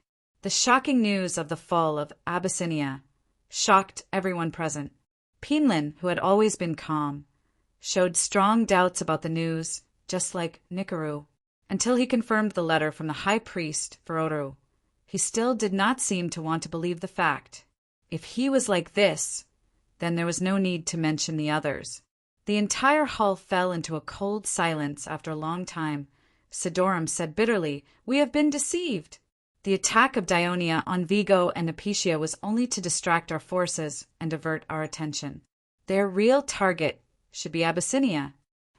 As the great leader of the newly established Brudi tribal alliance, Pinlin had adjusted his emotions after the silence, just now. He suppressed the pain brought about by the sudden blow and said loudly, "We still have hope. The main forces of Dionia are here, and there are also nearly 10,000 Dionia in Apicia, so there should not be many enemies in Abyssinia. We should immediately mobilize the army and quickly take back Abyssinia before the enemy has gathered a large number of troops in Abyssinia." Sidorum then said, "Even if we can't take back Abyssinia, we should at least block the road from Abyssinia to Cosenza Highlands." Pinlin glanced at Sidorum. He could feel that the great leader of Vigo City was a little pessimistic, but he obviously did not have time to think too much about it. He said to Petteru, "I will ride first and rush back to Cosenza to urge the other tribes that have just joined the alliance to provide as many warriors as possible. At the same time, inform Nikaru and Bergam to bring their troops back to Cosenza to meet up. You will lead 10,000 Cosenza warriors back as soon as possible." "Understood, great leader." Petteru felt much more at ease after listening to Pinlin's arrangements. "Elder Sidorum, I'm sorry, you can only rely on yourself here." Although the other great leaders were not used to it, Pinlin still insisted on calling them by their new positions in the alliance. "Don't worry, great leader," Sidorum replied confidently. "Since Vigo City is not the center of Dionia's attack, I am confident that we can hold this place. But I don't know what great leader Nikaru will do when he hears this news." Sidorum's words reminded Pinlin of something. His expression changed. "You are right. I must leave immediately." Pinlin and Petteru left one after another. Sidorum was stunned. Saru, who had been silent all this while, stepped forward and said, "Great leader, do you think we can take back Abyssinia?" Sidorum sighed. "Who knows? The consul of Dionia has been playing us in circles. Did he not prepare after taking back Ciudad Abyssinia?" Saru opened his mouth and stammered, You mean we will lose?" Sidorum sighed again. "I'm afraid only Amara and Brutus would know." War broke out between Dionia and the Brudi. More than half of Turiea citizens went to war, and the city became a little desolate. Only the Temple of Hades was overcrowded. After the shock of the celebration ceremony and the relentless propaganda directed by the chief priest, Plesinus, the people of Tali and Amendola had a lot of trust in the Olympian god, who was known for being strict, cold, and gloomy. The whole hillside was filled with people praying, hoping that the Dionysian army could defeat the Brudi as soon as possible so that their loved ones could return safely. Plesinus led the priests, and saintesses of the Temple of Hades to comfort the people who came to pray. They did their best to help them by providing them with water, shelter, and even doctors. For the safety of Turiae, the Senate decided to temporarily strictly check pedestrians entering the city. Only citizens could enter and leave. Chapter 313. The Christoia restaurant in the market was still full every day. The citizens of Dionia, freedmen, merchants, and sailors from all over the world came here to enjoy the food, drink, and discuss current affairs. Of course, there were also some gossip, such as the rumors that the Dever's mother had sex with Hades in her dream, which was why she was pregnant with the Devers. There were also rumors that the Turiae patrol captain, Olivers, and his Persia wife used the Greek position or the Persia position when they made love. Of course, the most discussed topic during this time was the Brudi War. The citizens of Dionia and freedmen had participated in military training and had seen the strength of the soldiers of the Legion of Dionysia. They believed that Dionia would win. Many foreign sailors and merchants expressed their doubts because the war had lasted for more than 10 days without any progress. In the end, the two sides either quarreled or fought, and the restaurant became the most frequented place by the market patrol. Dionia and Dios sat in a corner, eating mutton hot pot, drinking beer, and listening to the people at the next table talking loudly about the ongoing war. Dionia sighed and said, "This is the bad thing about the Dionia alliance. There are too many wars. There have been 3 so far this year, and my business has been affected." Dios comforted him and said, "There are wars everywhere in this world, even in Corinth. Due to the increasing conflict between Sparta and Sparta, the people are worried that a war will break out between them and Sparta. Dionia is not bad, at least it has not lost a war so far. It has always been attacking other cities." Dios showed a look of envy. "You are now running a weapons workshop and you buy and sell weapons. Of course, the more wars the better. I heard that the consul of Dionia visited your workshop recently." Dionia also showed a look of envy. "That's right." He leaned forward and whispered, "You're my good friend, so I'm not afraid to tell you that Dionia is currently improving their weapons and equipment. They have a large number of soldiers, but the output of their own weapon shops is too low. Even after 5 years of production, they still can't equip every soldier with new weapons and armor. My weapons workshop is the only large weapons workshop in Dionia, so of course it will catch the eye of the Archon who loves war. I'm afraid there are at least 10,000 sets of weapons and armor. You're going to make a fortune." Dicboris was extremely envious. "That won't earn much." Dios shook his head and said, "The Devers consul may be young, but he's a smart man. He offered to exchange the old weapons and armors for new ones. At most, he would pay a little more for the production." "Old weapons?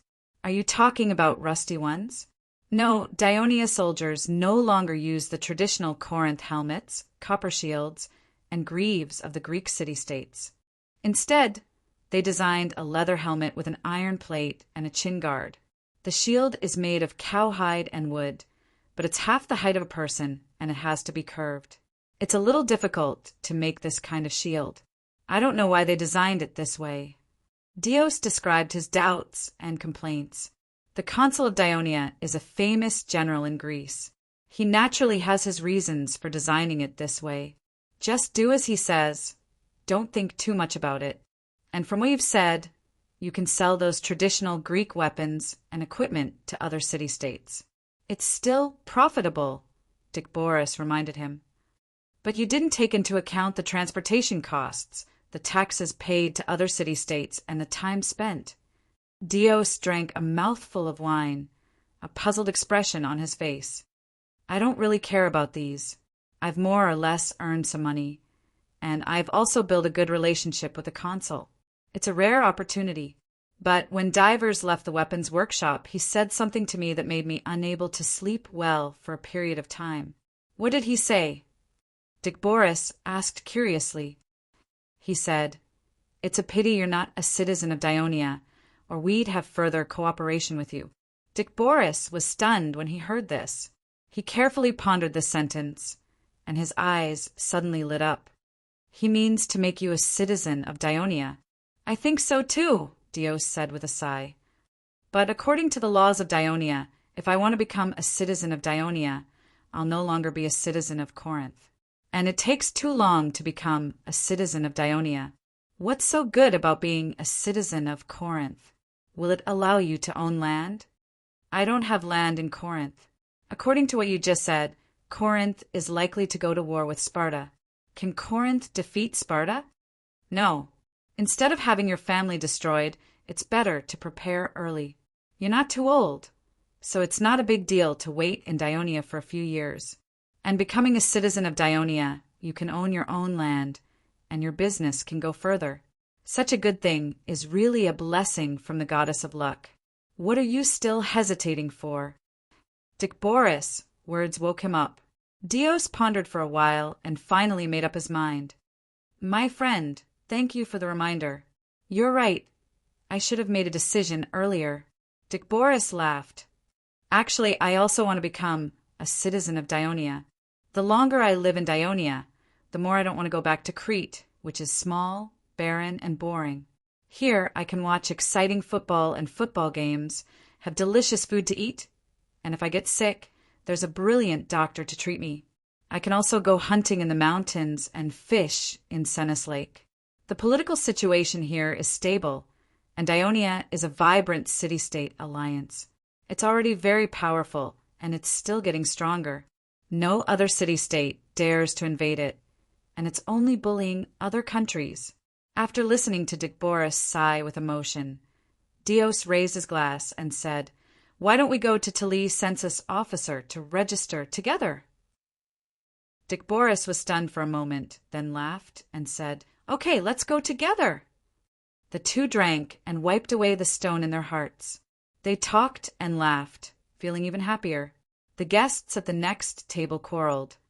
Boris listened carefully and found that it was because of the Isthmian games, so he joked, "Dios, you have to be careful. Don't mention that you're a citizen of Corinth here." Speaking of this, Dios angrily scolded. "Those fools in Corinth's council, I'm afraid it's the first time most of them have heard of the name Dionia, so they don't think highly of Dionia, a new city-state alliance.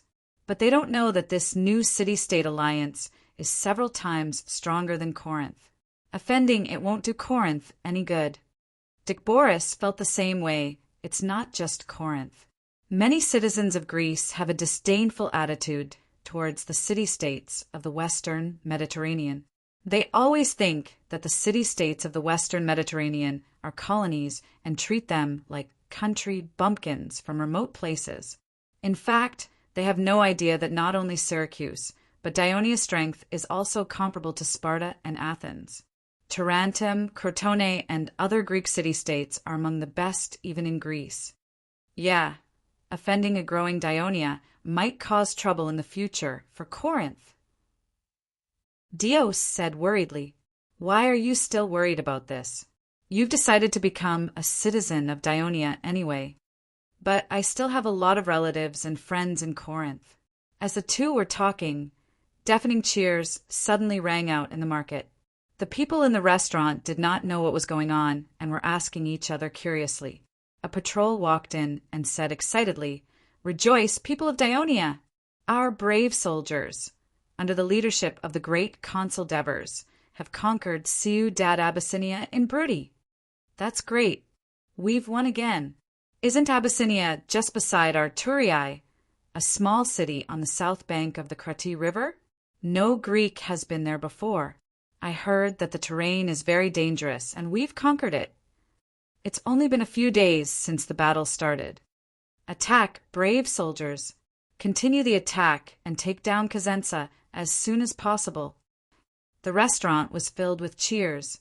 At this moment, a waiter came out and said, "To celebrate this victory, my master has decided to give everyone's food and drinks for free today."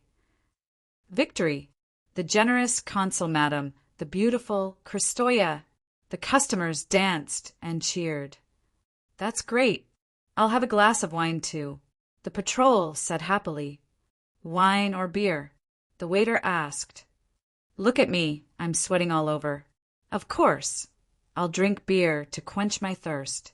When a full glass of beer was handed to him, the patrol raised it high and said loudly, "Everyone to our omnipotent Consul Devers, and to our brave citizens who participated in the war."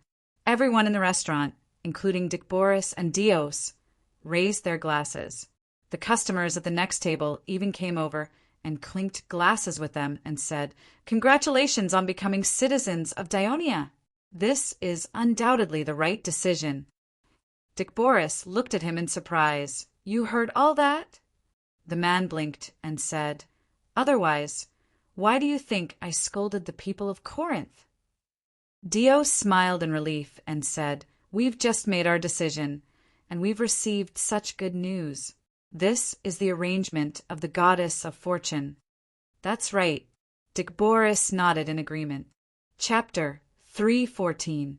Cheers! Every customer in the restaurant downed their fine wine.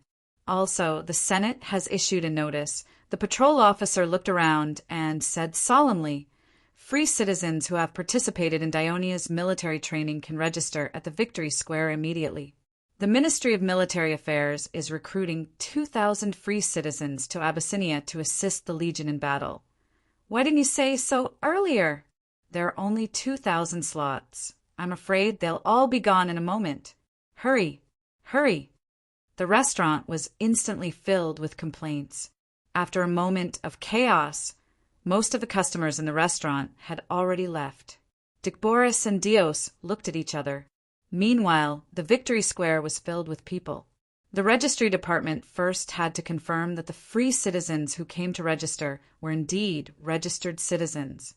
Then, the court personnel would check their files and confirm that they had no records of breaking the law while they were living in Dionia. Then, the Ministry of Military Affairs' training camp would select the young and fit free citizens who had performed diligently during their training.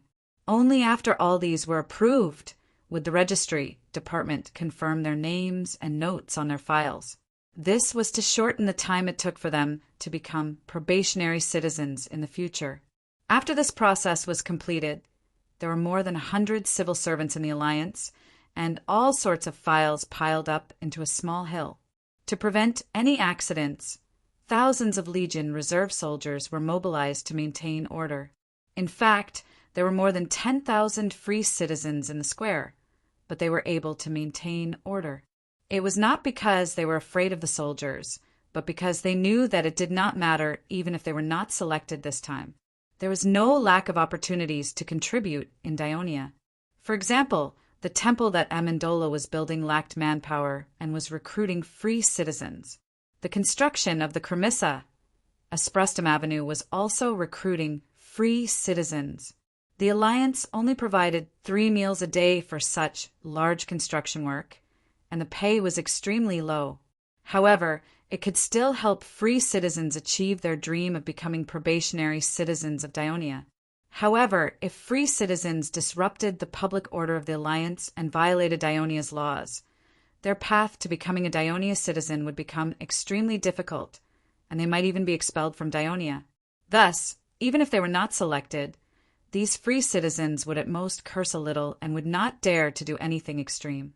If anyone felt that the selection process was unfair, they could appeal to the notary office set up by the Ministry of Supervision on the other side of the square, and request for a review. Standing outside the Senate's conference hall and looking at the bustling scene in the Victory Square, Felicius suddenly said, "Actually, I think it's better to send the army's reserve troops to Bosnia to assist the Second Army.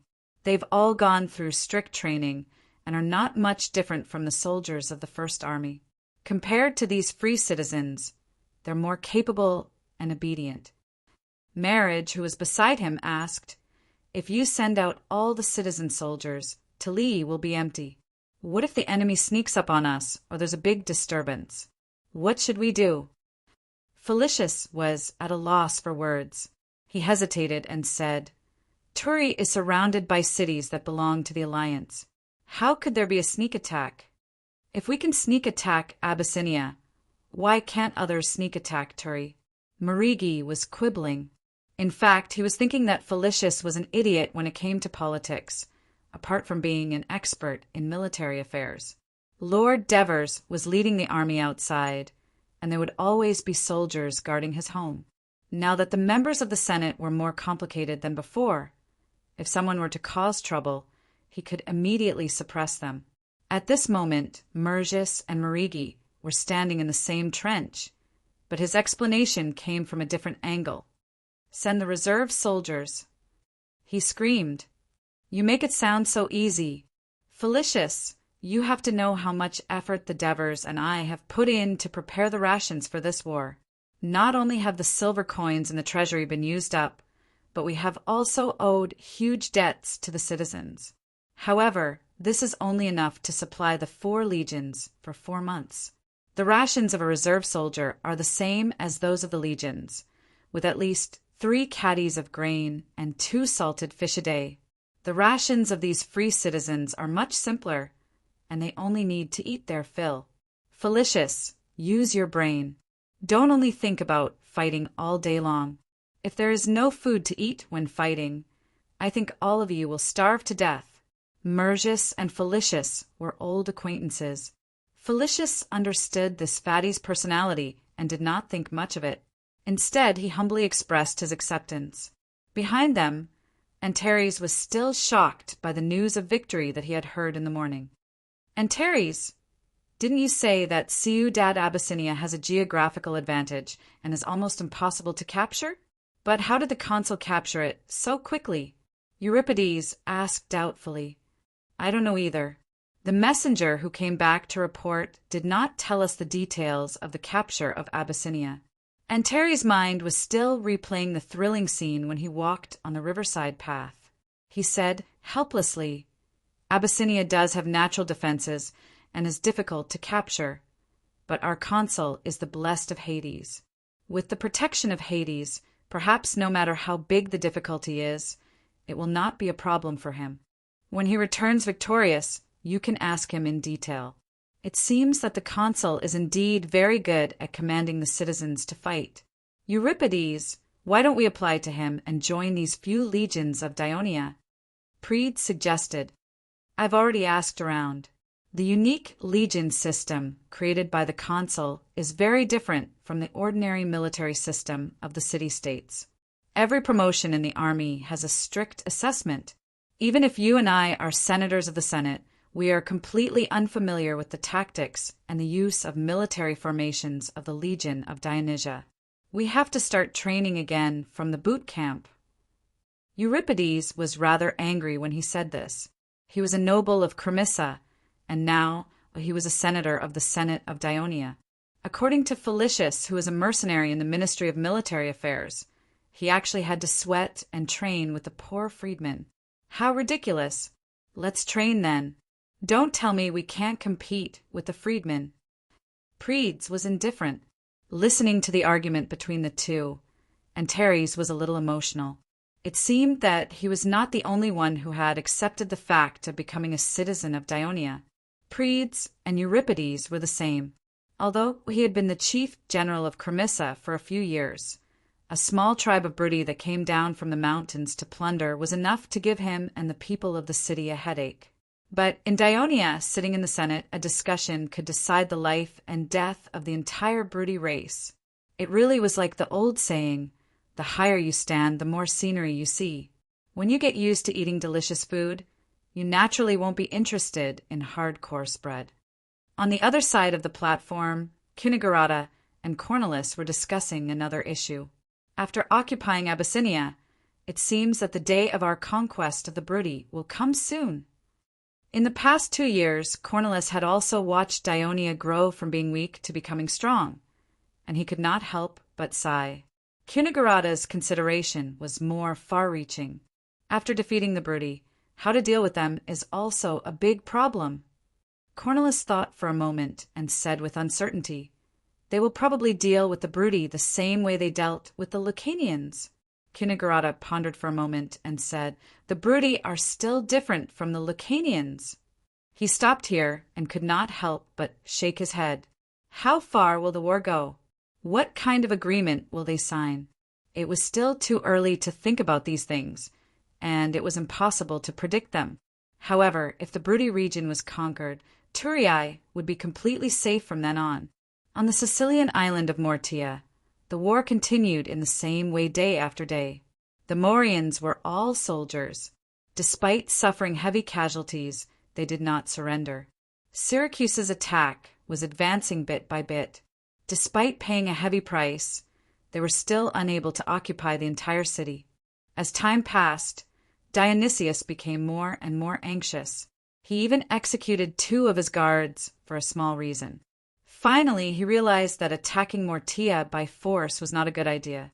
After accepting the proposal of the former mercenary leader, Macias, he decided to organize a suicide squad and quietly crawl into the area guarded by the Morians in the dark. Fortunately, his adventure was successful. The suicide squad opened the city gate and allowed the Syracuse troops to rush into the city. After a short but fierce battle, the resistance of the Morians was finally crushed. At this moment, the Greek soldiers did not want to snatch the spoils of war. Too many of their comrades had died in the previous battle. They only wanted revenge. Moreover, they still remembered the atrocities committed by General Hannibal of Carthage, not the Hannibal of Rome.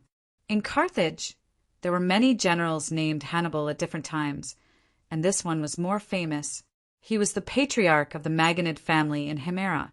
They decided to be as cruel and merciless as the people of Carthage treated the Greek cities, and so the massacre began. After a day of massacre, Dionysius finally stopped this behavior. It was not because he was merciful, but because he believed that the dead came before the captives. So the victors turned the fun of the massacre to robbery. They looted everything of value in the city of Carthage and sold all the captives as slaves. Dionysius left a team of men to guard the empty city full of corpses and another team to continue besieging Segesta. He led the army back to Syracuse. At this time, the remaining Carthaginian forces in Sicily were only a few coastal cities in the northwest corner, such as Eryx, Sauris, Panomus, and so on. It was not that he did not want to completely wipe out the remaining Carthaginians in Sicily, but the rations he prepared for the army were almost finished. It was already October and winter was coming. He decided to return to the city for the winter and come back next spring to solve the problem of Segesta. Chapter 3:15. In the Carthage Senate, the attackers led by the Maganid family, who were strongly supported by the people, vigorously attacked the conservatives led by Hanno. Their proposal to attack Syracuse and rebuild the northern security barrier for Carthage was finally passed. Therefore, the Carthage Senate once again appointed the patriarch of the Maganid family, one of the Carthage Suffets, similar to the consul. There were 2 of them, Himilco as the commander, and began to recall the army that had just been sent to develop the Iberian Peninsula. The commander of the army was Himilco's younger brother, Margo. At the same time, they began to prepare food for the army. A day ago, a major event happened in Grimentum. 2 small tribes in the north, Lude and Burina, had a conflict over territory and even had a fight. The city governor, Bagul, personally went to mediate, but was suddenly besieged by the tribe's warriors. Bagul was caught off guard. Thanks to his bodyguards risking their lives to break through the siege, he was able to escape back to Grimentum city. Soon, the news that Bagul was seriously injured and on the verge of death came from the city. At the same time, the city gates were closed and the city was heavily guarded. However, no troops were sent to attack the two tribes that openly raised the flag of rebellion. For a time, outside the city, the tribes under the jurisdiction of Grumentum were in a state of panic, and rumors spread everywhere. The news quickly spread to Picassus and Potentia. "Son, that old fox Pommet has finally made his move. We can't wait any longer. We must immediately send troops to attack Grumentum." Sinsing said excitedly and anxiously, "Father, didn't you say that we would wait for Potentia to send troops before we send troops?" Nyath asked in confusion when he saw how excited Sinsing was. "The situation now is different from before. Although Potentia hasn't sent troops, they have already made their move. Didn't you just hear that the governor of Grumentum was ambushed and seriously injured?" This must have been done by Pommet, and the others secretly instigated the Grumentum tribes adjacent to Potentia. Logically, the people of Dionia should have sent troops to carry out bloody revenge against those tribes, but the people of Dionia did not. Instead, they locked the city gates. What does this mean? Sinsing waved his arms and said excitedly, "It means that the people of Dionia have no extra troops to suppress those rebellious tribes. Their soldiers have been transferred to attack Brudi. The messenger of Brudi, who came yesterday, was not as nervous as he was when he asked us to join the alliance. The people of Dionia have sent nearly 20,000 troops to attack Brudi from the north, but they could not reach Vag City and suffered heavy casualties. They also sent 10,000 troops to attack Napatisha from the south, but they were also blocked outside the mountains, unable to advance. Dionia is in a difficult situation of fighting with the people of Brudi, so the people of Dionia only want to defend Grumentum. Now, the tribes in Grumentum are like calves that have lost their mothers, panicking. We must rush to Grumentum's territory before Potentia does. Those tribes will definitely submit to us, and our troops will quickly grow. When Pommet arrives, it will be too late. Our Picassus has the final say in Grumentum." Sinsing could not help but laugh sinisterly when he thought of this. "Father, I'll gather the soldiers now." Nyath's blood was boiling at his father's words. He immediately strode out of the living room. Behind him, Sinsing's voice was full of hatred. "The cunning people of Dionia dared to take away my Grumentum. The day of revenge I've been waiting for has finally come. God Asanu, I, Sinsing, will offer the blood of the Greeks as a sacrifice to you. I hope to get your blessing." "Brother, what are you hesitating for?" Borit shouted anxiously. "The people of Picassus have already made the first move. The cunning Sinsing must have roped in the tribes in Grumentum and schemed to severely injure Bagul of Dionia. Now, the army of Picassus must have set off. If we don't send our troops, the Grumentum will belong to Picassus." Compared to the hot-tempered Borit, Pommet, the great leader of Potentia, who was more than 50 years old, sat upright on a wooden chair. His eyebrows did not even twitch as he listened to Borit's words. He slowly said, "I still stand by my words, wait. Brother, if you don't want to take the risk, why don't I bring some of the soldiers to Grumentum first?" Borit was so anxious that he wanted to say more. Pommet's expression became serious. He looked at his brother and said coldly, "I'm still the one in charge of Potentia. If you want to give orders, wait until I'm dead." Borit did not dare to speak again. He and Pommet were almost 20 years apart. Their father had died early, and he was actually raised by this older brother. Therefore, although they were brothers, they were more like father and son. "Borit," Pommet's tone became gentler, "don't forget how we lost the Grumentum." Borit did not speak, but his expression showed that he was not convinced. Pommet sighed, and his face became more solemn. "I know you've been complaining that I've been too cautious all these years. I didn't intervene in Lucania's internal disputes, let Asopyrus grow, and now I'm not willing to lay my hands on the Grumentum. But you have to know that Potentia is different from Picassus and the Grimentum. They're surrounded by Lucanians, and to the north of us, there are the terrifying Simonians. Don't forget what our ancestors always told us. We were driven from the north to this mountain area by these Simonians. Don't look at the fact that these Simonians haven't fought with us yet. That's because we have enough warriors, and they still have to deal with the Greeks in the west, so we're safe. But if we're weak, do you think those hungry wolves will let Potentia go?